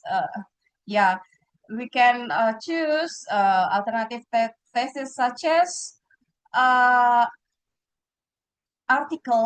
journal article, so they can make the report of their internship to be an academic journal, just like this. Maybe you can find from one of journal. This is one of their research during the internship. So it is very good to make they can pass. They can finish the study at the same time with their friends, only 4 years. And not only academic journal article, we also from last year we started to give them the choice. If they cannot write a journal, they can at least translate something in minimum 100 pages of manga or maybe popular culture another popular culture of things, maybe subtitle of the anime or something. This is one of the product, the alternative thesis. Oh, sorry, maybe it takes a long time. I mean, this is the alternative of the manga translation. So the internship students are doing the translation between their internship in Japan. Okay, I continue to the main material of our PPT today. So this is the example of manga translation done by one of our students. Okay. Okay, and this brings me to the central argument of today's presentation.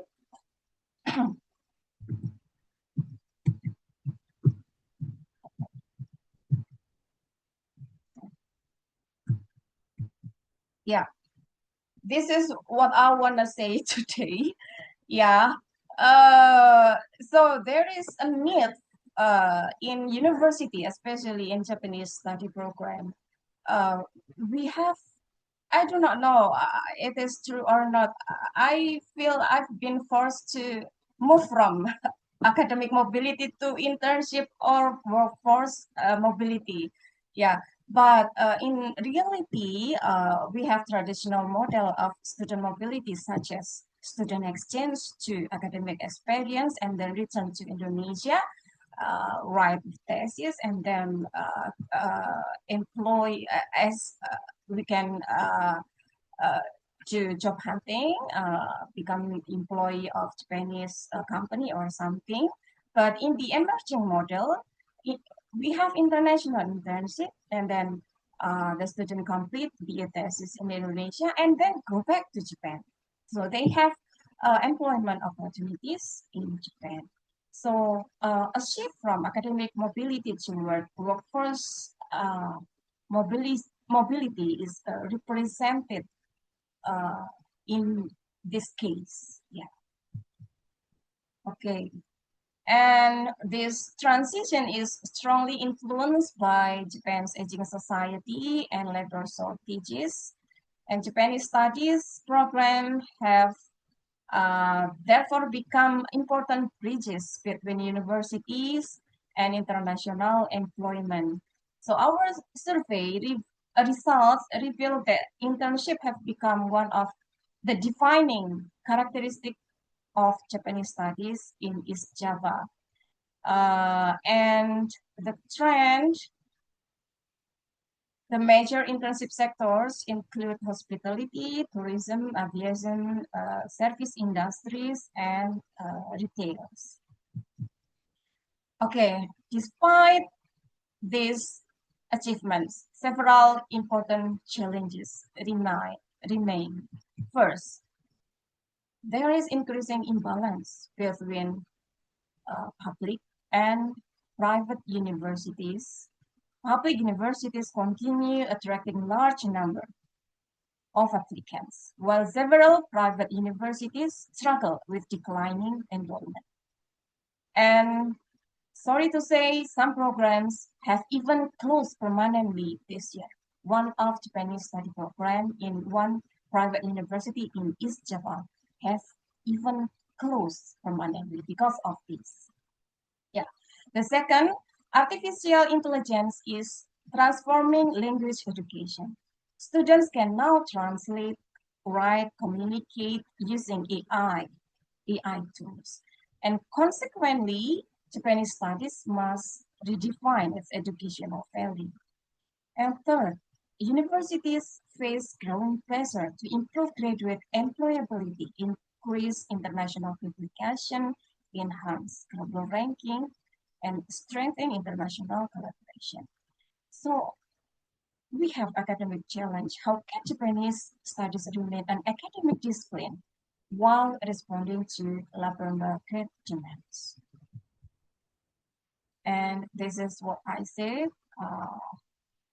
study programs in Indonesia are required to ensure that all their graduates are absorbed into the workforce. Otherwise, they will be shut down by the Ministry Higher Education. And the question is, to what extent will Japanese language and literature programs remain relevant and in demand in the workforce, given the growing number of similar programs being established in Indonesia? And this brings us to an important question. If universities focus too heavily on producing workers, are we gradually becoming LPK or vocational training institution? Well, it will be very sad. Yeah. Or can we still preserve the humanistic values that have traditionally defined Japanese studies? And the transformation of Japanese studies also affects academic staff. The administrative burden on lecturers in Indonesia is growing. Yeah, maybe you are now laughing because of PKD and something. Yeah, many applications must be used here, and on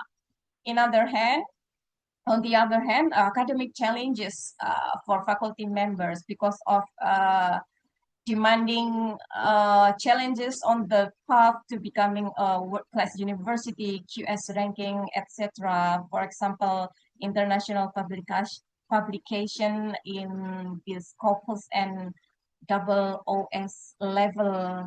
Yeah, it is somehow pressure for us, and therefore academic excellence now requires balancing research productivity, teaching quality, international engagement, and community contribution. So many applications we have to use in this era. Yeah. And let me go to the last one, the conclusion. First, Japanese studies in East Java has evolved from language education into a multidisciplinary academic field. Yeah, there is an imbalance between private and public universities in East Java regarding the enrollment of new students in Japanese language and literature programs. And it is led to some programs being permanently closed. One of public university intake, it can be more than 100 students a year. But private university, they are very lucky if they could get maybe 15 or 20 students enter their study program. So it is very imbalanced condition in Japanese study program in East Java. And the second one, the education ministry's requirement to meet world-class university targets, such as the QS rankings, graduate employment rates in the industry, etc., are forcing universities to cater to the demands of the job market. And then there has been a shift from the traditional model of student mobility, such as student exchange, to various mobility models, such as international community service programs. So the traditional KKN now become an international KKN. The students who can pay, they can go to international community service programs rather than very rural area in Indonesia to do KKN. Yeah. And the second, maybe, for example, the international internship, which is a double-edged sword. Yeah, it has become a good opportunity versus downgrade of the university to be a vocational training center. Yeah, and the last one, a strategy is needed to uphold the ideals of higher education by equipping students not only with language competence, but also with interdisciplinary knowledge and global competencies. Okay, that's all from me, and I'll pass the floor back to the moderator, Ibu Ruli. Terima kasih. Arigatou gozaimasu. Thank you very much, Ibu Nunu, for your thought-provoking presentation. All the participants, distinguished participants of this seminar, I am sure that our three speakers have sparked further curiosity. But just to refresh, let me briefly sum the topic discussed by Asmadi Sensei, Huang Sensei, and Nunuk Sensei, and then after that we will proceed to the question and answer session.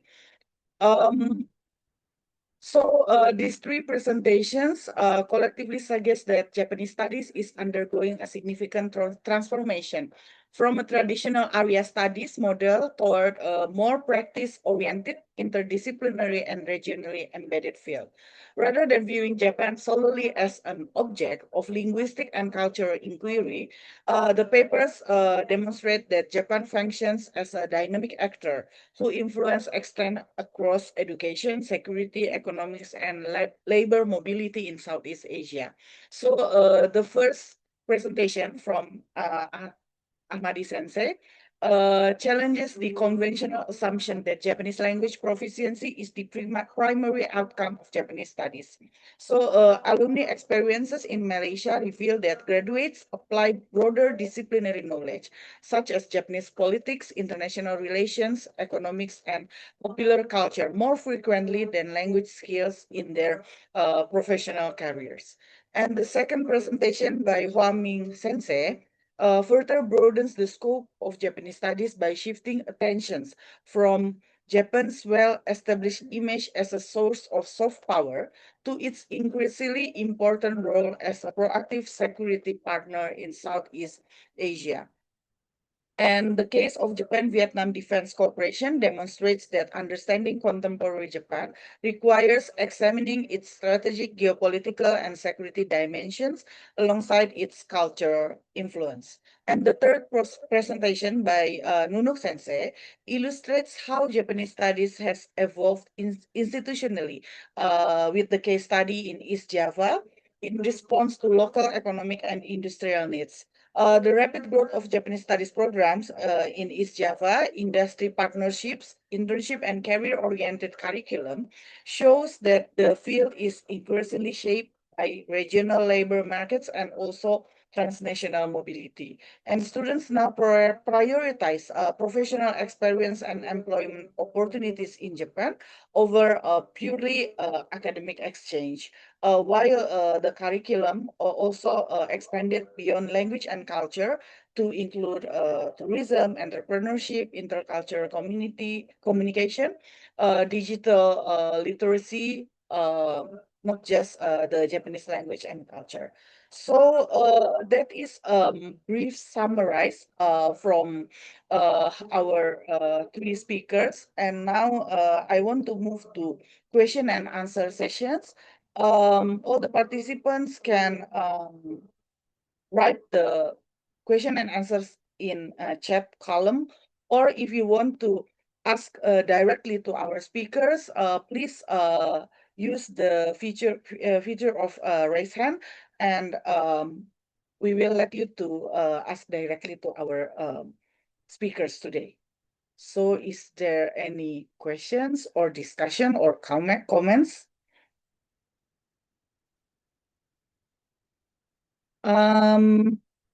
If there's no questions yet, so maybe I'll ask first while our participants maybe still digest all the presentation here today. So my questions is to all the speakers. So what I want to ask for us to spark further discussion is, if Japanese studies is increasingly driven by industry needs, security issues, and also the employability, is there a risk that the humanities and critical cultural studies will receive less attention? I think it is also has proposed by Nunuk Sensei's presentation, right? In her last slides. So how can this balance be maintained? That's my first questions. So please, if our speakers wants to respond.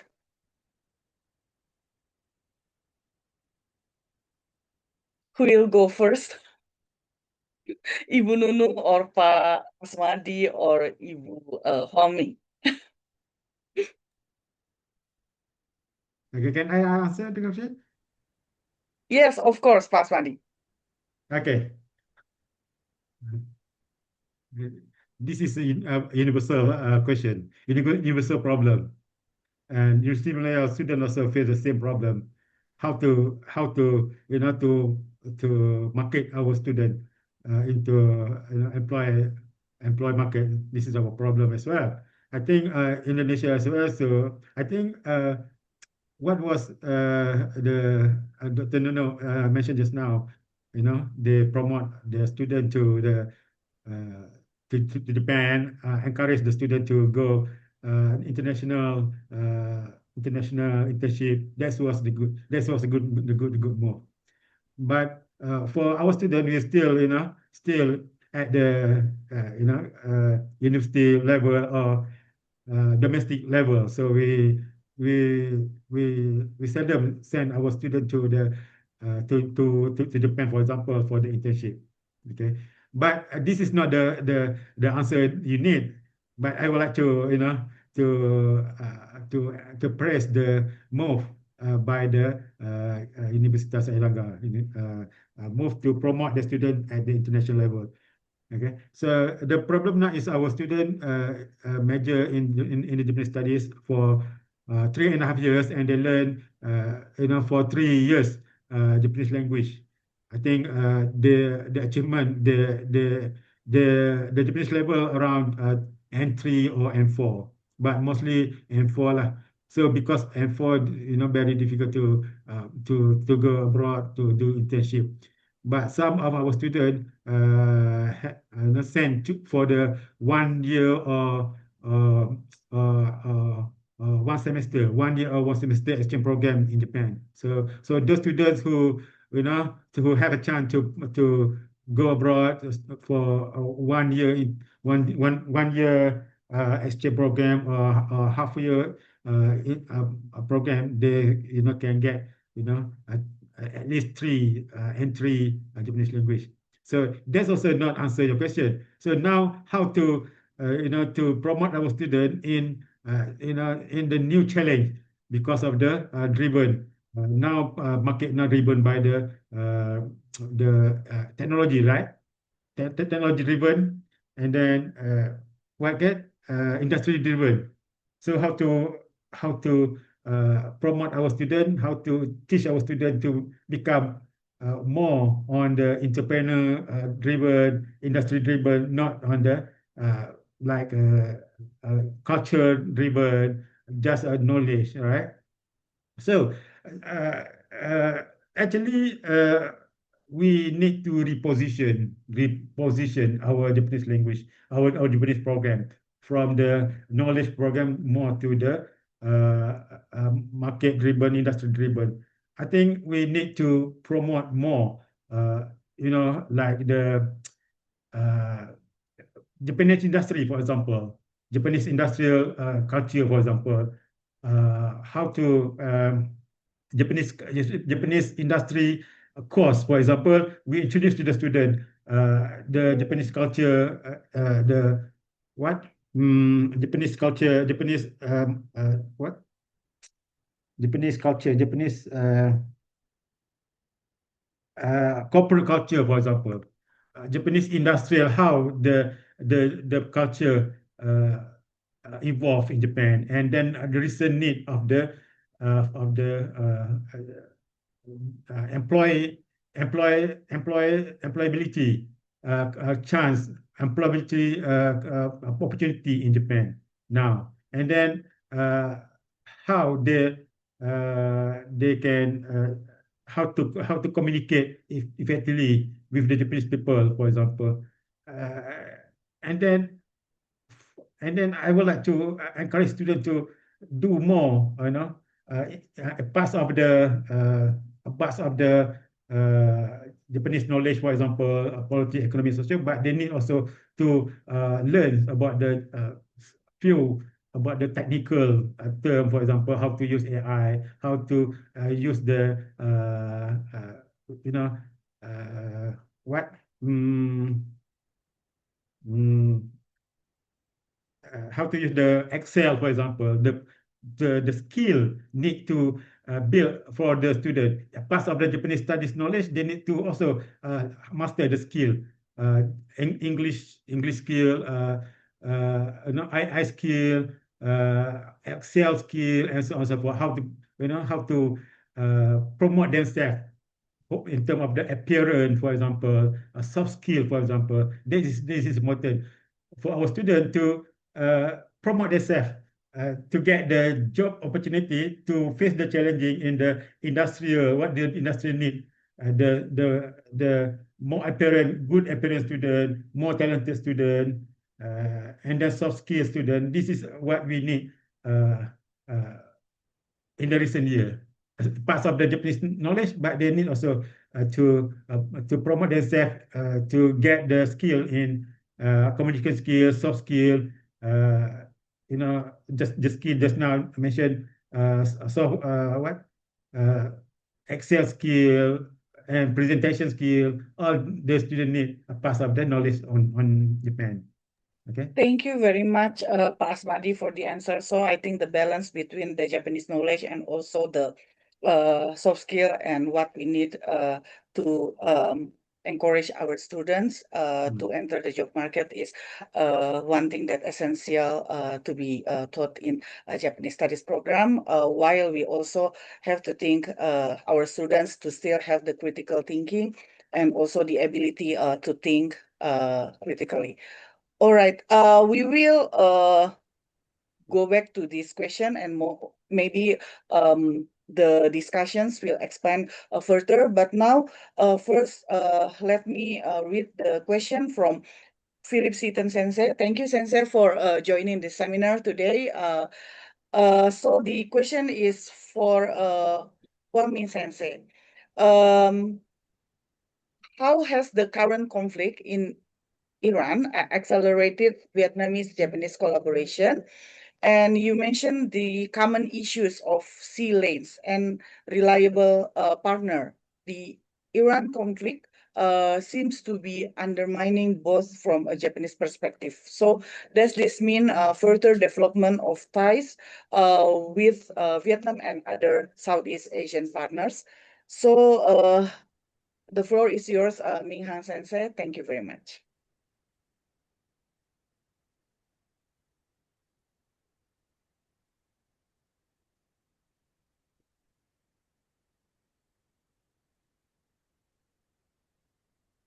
Or if Seaton Sensei would like to ask questions by himself, of course, you can ask more clearly. I am sorry, maybe I read it not. Yes. Okay. Thank you very much. First of all, thank you to all of the speakers. Hello, everybody. Your talk was discussing, how Japan is looking more to Asian partners in security issues. But of course, the cornerstone of Japanese security policy is the relationship with the United States. But, in the Trump era and with the Iran conflict, it seems as if America is now quite an unreliable or unpredictable partner. Does this mean that Japan will try to connect more with partners in the Southeast Asian region? What do you think about this issue? Thank you very much.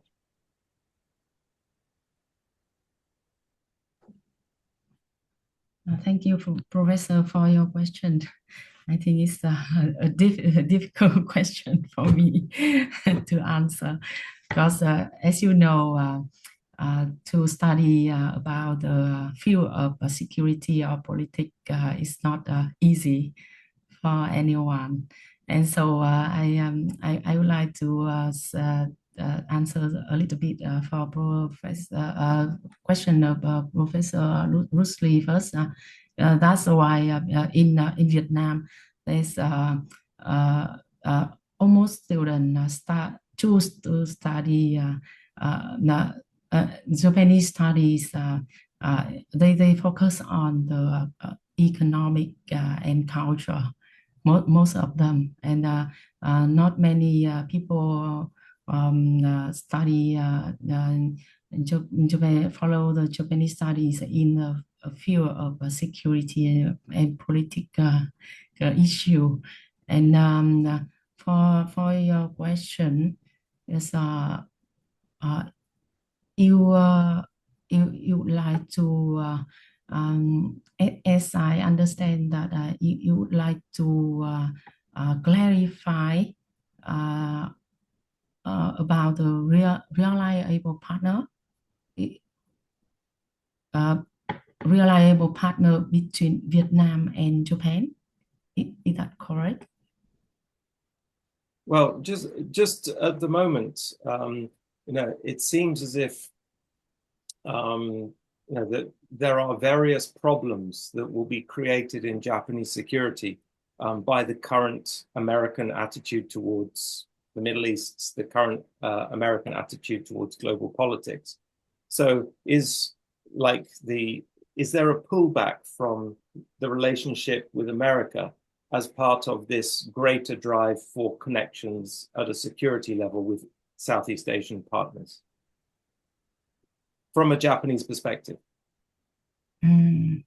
Yes, in my opinion, when I do these studies, I find out an interesting thing that yes, when China is rising, and China and US have competition, and normally the small nation or middle power nation, as they usually call, have as in Japan, the alliance of US, but Vietnam is a small country, and normally we have to choose one side, which side we have to tilt. But now we can see the phenomenon that these like Japan, even Japan is an ally of US, but Japan find a way that to have a partner in Southeast Asia, and Vietnam is the partner. They find that is very suitable for and this phenomenon that not only Vietnam, Japan has defense cooperation with Malaysia and in Indonesia, and they create an OSA, not ODA, but now it's OSA, and I feel that this country create like alliance, something they call alliance, and they now reshape the security architecture in this area. Yes. Yeah, right. It's very interesting because I mean the Japanese media just covers America. It very rarely talks about ASEAN in terms of security issues. So it's very interesting to get that perspective. Thank you very much. Thank you, Professor. Thank you very much, Seaton Sensei, and also Minh Sensei. So we have one question in chat column for 3 speakers from Himawan Sensei. Maybe you want to ask by yourself. So let Himawan Sensei first ask the question, and the speakers can respond after that. Yeah. Okay. Himawan Sensei, Thank yoroshiku you, Moli onegaishimasu. Sensei. So, my question goes to all of the three speakers. As I wrote there, aside from thinking what to learn from Japan, what do you think we can offer from Southeast Asia to global Japan studies? I know this is a broad question, but just let me know your thoughts on this. Thank you. All right, thank you, Himawan Sensei. Maybe the sound is a little bit not clear, but we also already have the question in the chat column. So maybe for this question, Ibu Nunu can respond first. Those are yoroshiku onegai itashimasu, Nunu Sensei. Thank you, Bu Ruli and Pak Himawan. And actually, maybe I just want to continue the opinion of Pak Asmadi and the previous question also. So I think like or not, we are here, a Japanese study program must adapt to the industrial needs and especially in the digital era. But of course, we cannot surrender and overwhelmed by the industrial needs only. Yeah, for example, in my case, in my university in East Java, although we are doing the same program of internship, the same program with other university, but we are selectively carefully select the partner to do the international internship, such as do you have any career path after our internship students hired to be sales showing or the official employee to your corporation? Maybe, yeah, that's one point, maybe a career path. And then we are university also have to keep our high standard. I mean, university is not LPK or high school level, so we have maybe KKNI in our ministry education role. So we have to produce a managerial level worker, not only blue worker or something like that. So we have to make curriculum and then also the activities to students to fulfill the standards. And one of the example maybe we teach language, not only the language skill, but also just like Mr. Pak Asmadi said about AI, language with AI, how we can use AI wisely and smart. For example, the commercial. The commercial now, if you aware, it is made by story. So the role of literature and maybe we are as a faculty of humanities students, we have a great role in this opportunity because the prompter now needs the capability of a good linguist. How we can choose a good words to this prompt maybe. So we have to change our old way to teach maybe. So maybe language and AI or something. This is one of what I thought how we can adapt with the industrial needs. And if Pak Himawan asked about how we can go global with Japanese studies and what we can learn from Japan, Japan always keep, I mean, the idealism to their education level, especially in universities level. And maybe it is completely different with Indonesia, and it is very difficult to be done here. but at least the spirit, we can learn from their spirit, and we can build our connection wider, not just only Japanese research in Southeast Asia, but more widely, or also from Europe or America or something, how we can redefine Japanese studies in the global era. Yeah, I think that's all, Himawan and Guru. Thank you very much, Ibu Nunu. Maybe 1 minute again, Asmadi Sensei or Minha Sensei wants to add something, but due to the time limit, maybe we just have like 1 or 2 minutes. Okay. No? Okay. Okay, responding to Pak Himawan question, what does Southeast Asia have to offer in building global Japanese studies?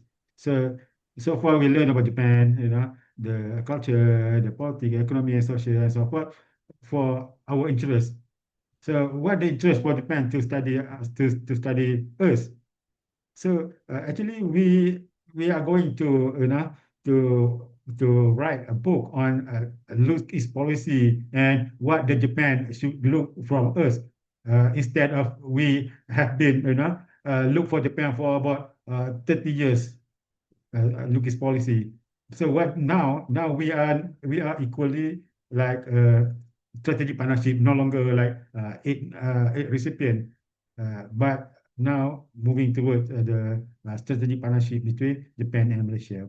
So we are now proposing one books on that. So maybe after this we can share the outcome of the book. So responding to your question, I think now in Japan now they are multicultural in Japan. So many foreigners stay in Japan, but because of that, so many foreigners there, because so many workers there, from multi-language people, multi countries. So there is some like nationalism among the Japanese, so they are reluctant to accept more people, more foreign workers.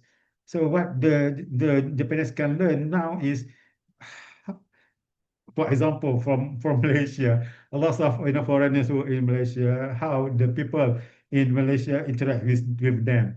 So maybe we encourage the Japanese people to come Malaysia and learn how the people in Malaysia interact with the foreigner. This is my suggestion, but maybe you cannot accept this one because this is Japanese people need to adapt the people who live there. So maybe some students from Japan can come to Malaysia and learn about the multicultural in Malaysia, for example, how we can live peacefully.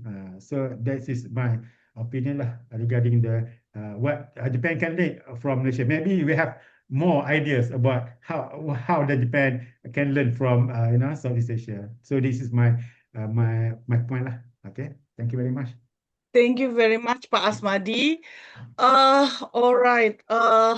Due to the time limit, I think we have to close our discussions, Q&A sessions today. I am very sure that all the insights from our speakers today spark more conversation about how we think Japanese studies in the context of global Japanese studies and the relation between Southeast Asia and also Japan and humanities for broader context. So on behalf of the Center for Japanese Studies and also the Faculty of Humanities Universitas Indonesia, please let me express my gratitude to all of the participants today, and of course to all the speakers. We have Pak Asmadi here from Universitas Malaya, and also Hoang Sensei from VNU University, and Nunuk Srimulyani Sensei from Universitas Airlangga. Thank you very much for sharing your insights on Japanese studies in Southeast Asia. And I also would like to express our gratitude to the Japan Foundation for the support provided that enables this initiative in bringing ideas to develop global Japanese studies from Southeast Asia perspective. And next month, we will also hold the fourth edition of this series, of which details will be informed by our MC later. So I give back to our MC, Rhea, for more information. And once again, thank you very much, and give the applause to our three speakers today. Thank you very much. Hi sensei, arigatou gozaimashita. Hi minasan, as we come to the end of today's session, we would now like to move on to the closing remarks. But before that, we kindly invite all participants to join us for a group photo if your camera is available and you are comfortable turning it on. We will now start taking the group photo.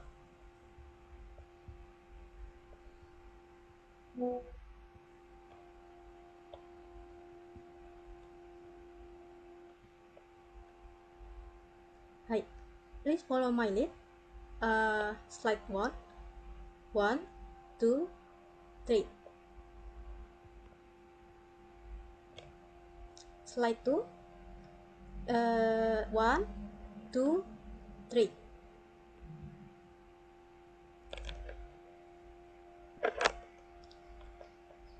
Hi, thank you for your participation in the group photo. Let us now proceed to the closing remarks, which will be delivered by Roli Esther Sensei, the Vice Dean Faculty of Humanities, Universitas Indonesia. Roli Sensei, the floor is yours. Thank you, Rhea. So actually, I have already said the closing remarks before a photo session, but now let me once again say this. I hope you all will not bored because of me, right? So once again, thank you very much to all participants today. Uh, uh, and on behalf of Center for Japanese Studies and the Faculty of Humanities, Universitas Indonesia, I would like to thank all the participants for coming to our online discussion today, and of course to our three distinguished speakers, Nunuk Sensei, Asmadi Sensei, and also Minh Sensei. Thank you very much. Today, because all of your insightful presentation, we learn more about Japanese studies from Southeast Asia perspective. And even though all of us are from Southeast Asia, but all of us give a lot diverse insights. So it makes our discussion richer and broader. And of course, I also would like to express our gratitude to the Japan Foundation for the support provided that enabled this discussion today, and also all the seminar series in bringing ideas to develop global Japanese studies from Southeast Asia perspective. And we hope that the entire events of the Japanese Studies Research Workshop and Symposium will give clear example of diversity of Japanese studies and how cross-border network of friendship is built through academic exchanges. Once again, thank you everyone for participating today. Terima kasih banyak. Domo arigatou gozaimashita. And we look forward to seeing you again at our next events. So I give back to our MC, Rhea. Hi Sensei, arigatou gozaimashita. Thank you, Rali Sensei, for the closing remarks. Before we officially end today's session, I'd like to share a few brief announcements.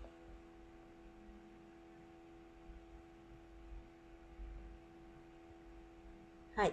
First, on July 29, our upcoming book review event, Ibuki Reading Club, will be held in the library of the Center of Japanese Studies and also online through Zoom. In this month, Ibuki will be discussing the book titled Japan Dreamer, The Politics of Military Power by Sheila A. Smith, with our speaker, Kaula Rinita Anindya, PhD, who will lead the discussion about the book.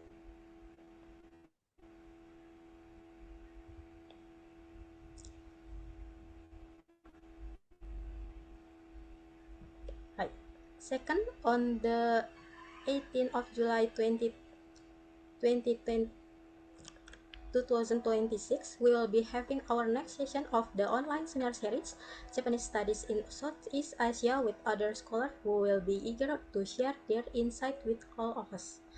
We'll be having Laxmi Lok Sensei from the Royal University of Phnom Penh, Joe Francisco Maya Sensei from Universiti The Pes, and Fajar Ibnu Taufail Sensei from National Research and Innovation Agency or BRIN, who will be presenting their insight on Japanese studies. I hope you will have joined us today, may join us in the next session. Next slide.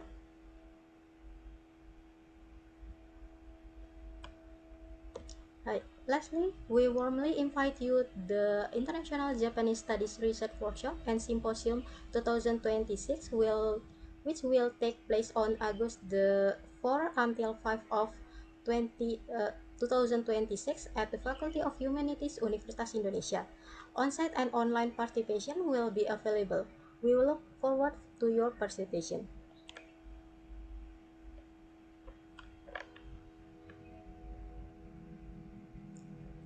Hi, please stay connected with us through our social media channels and official website for the latest updates on our programs and activities. We hope to see you again in our next session and our next event. Konjitsu no semina ni gonsaka itadaki, makoto ni arigatou gozaimashita.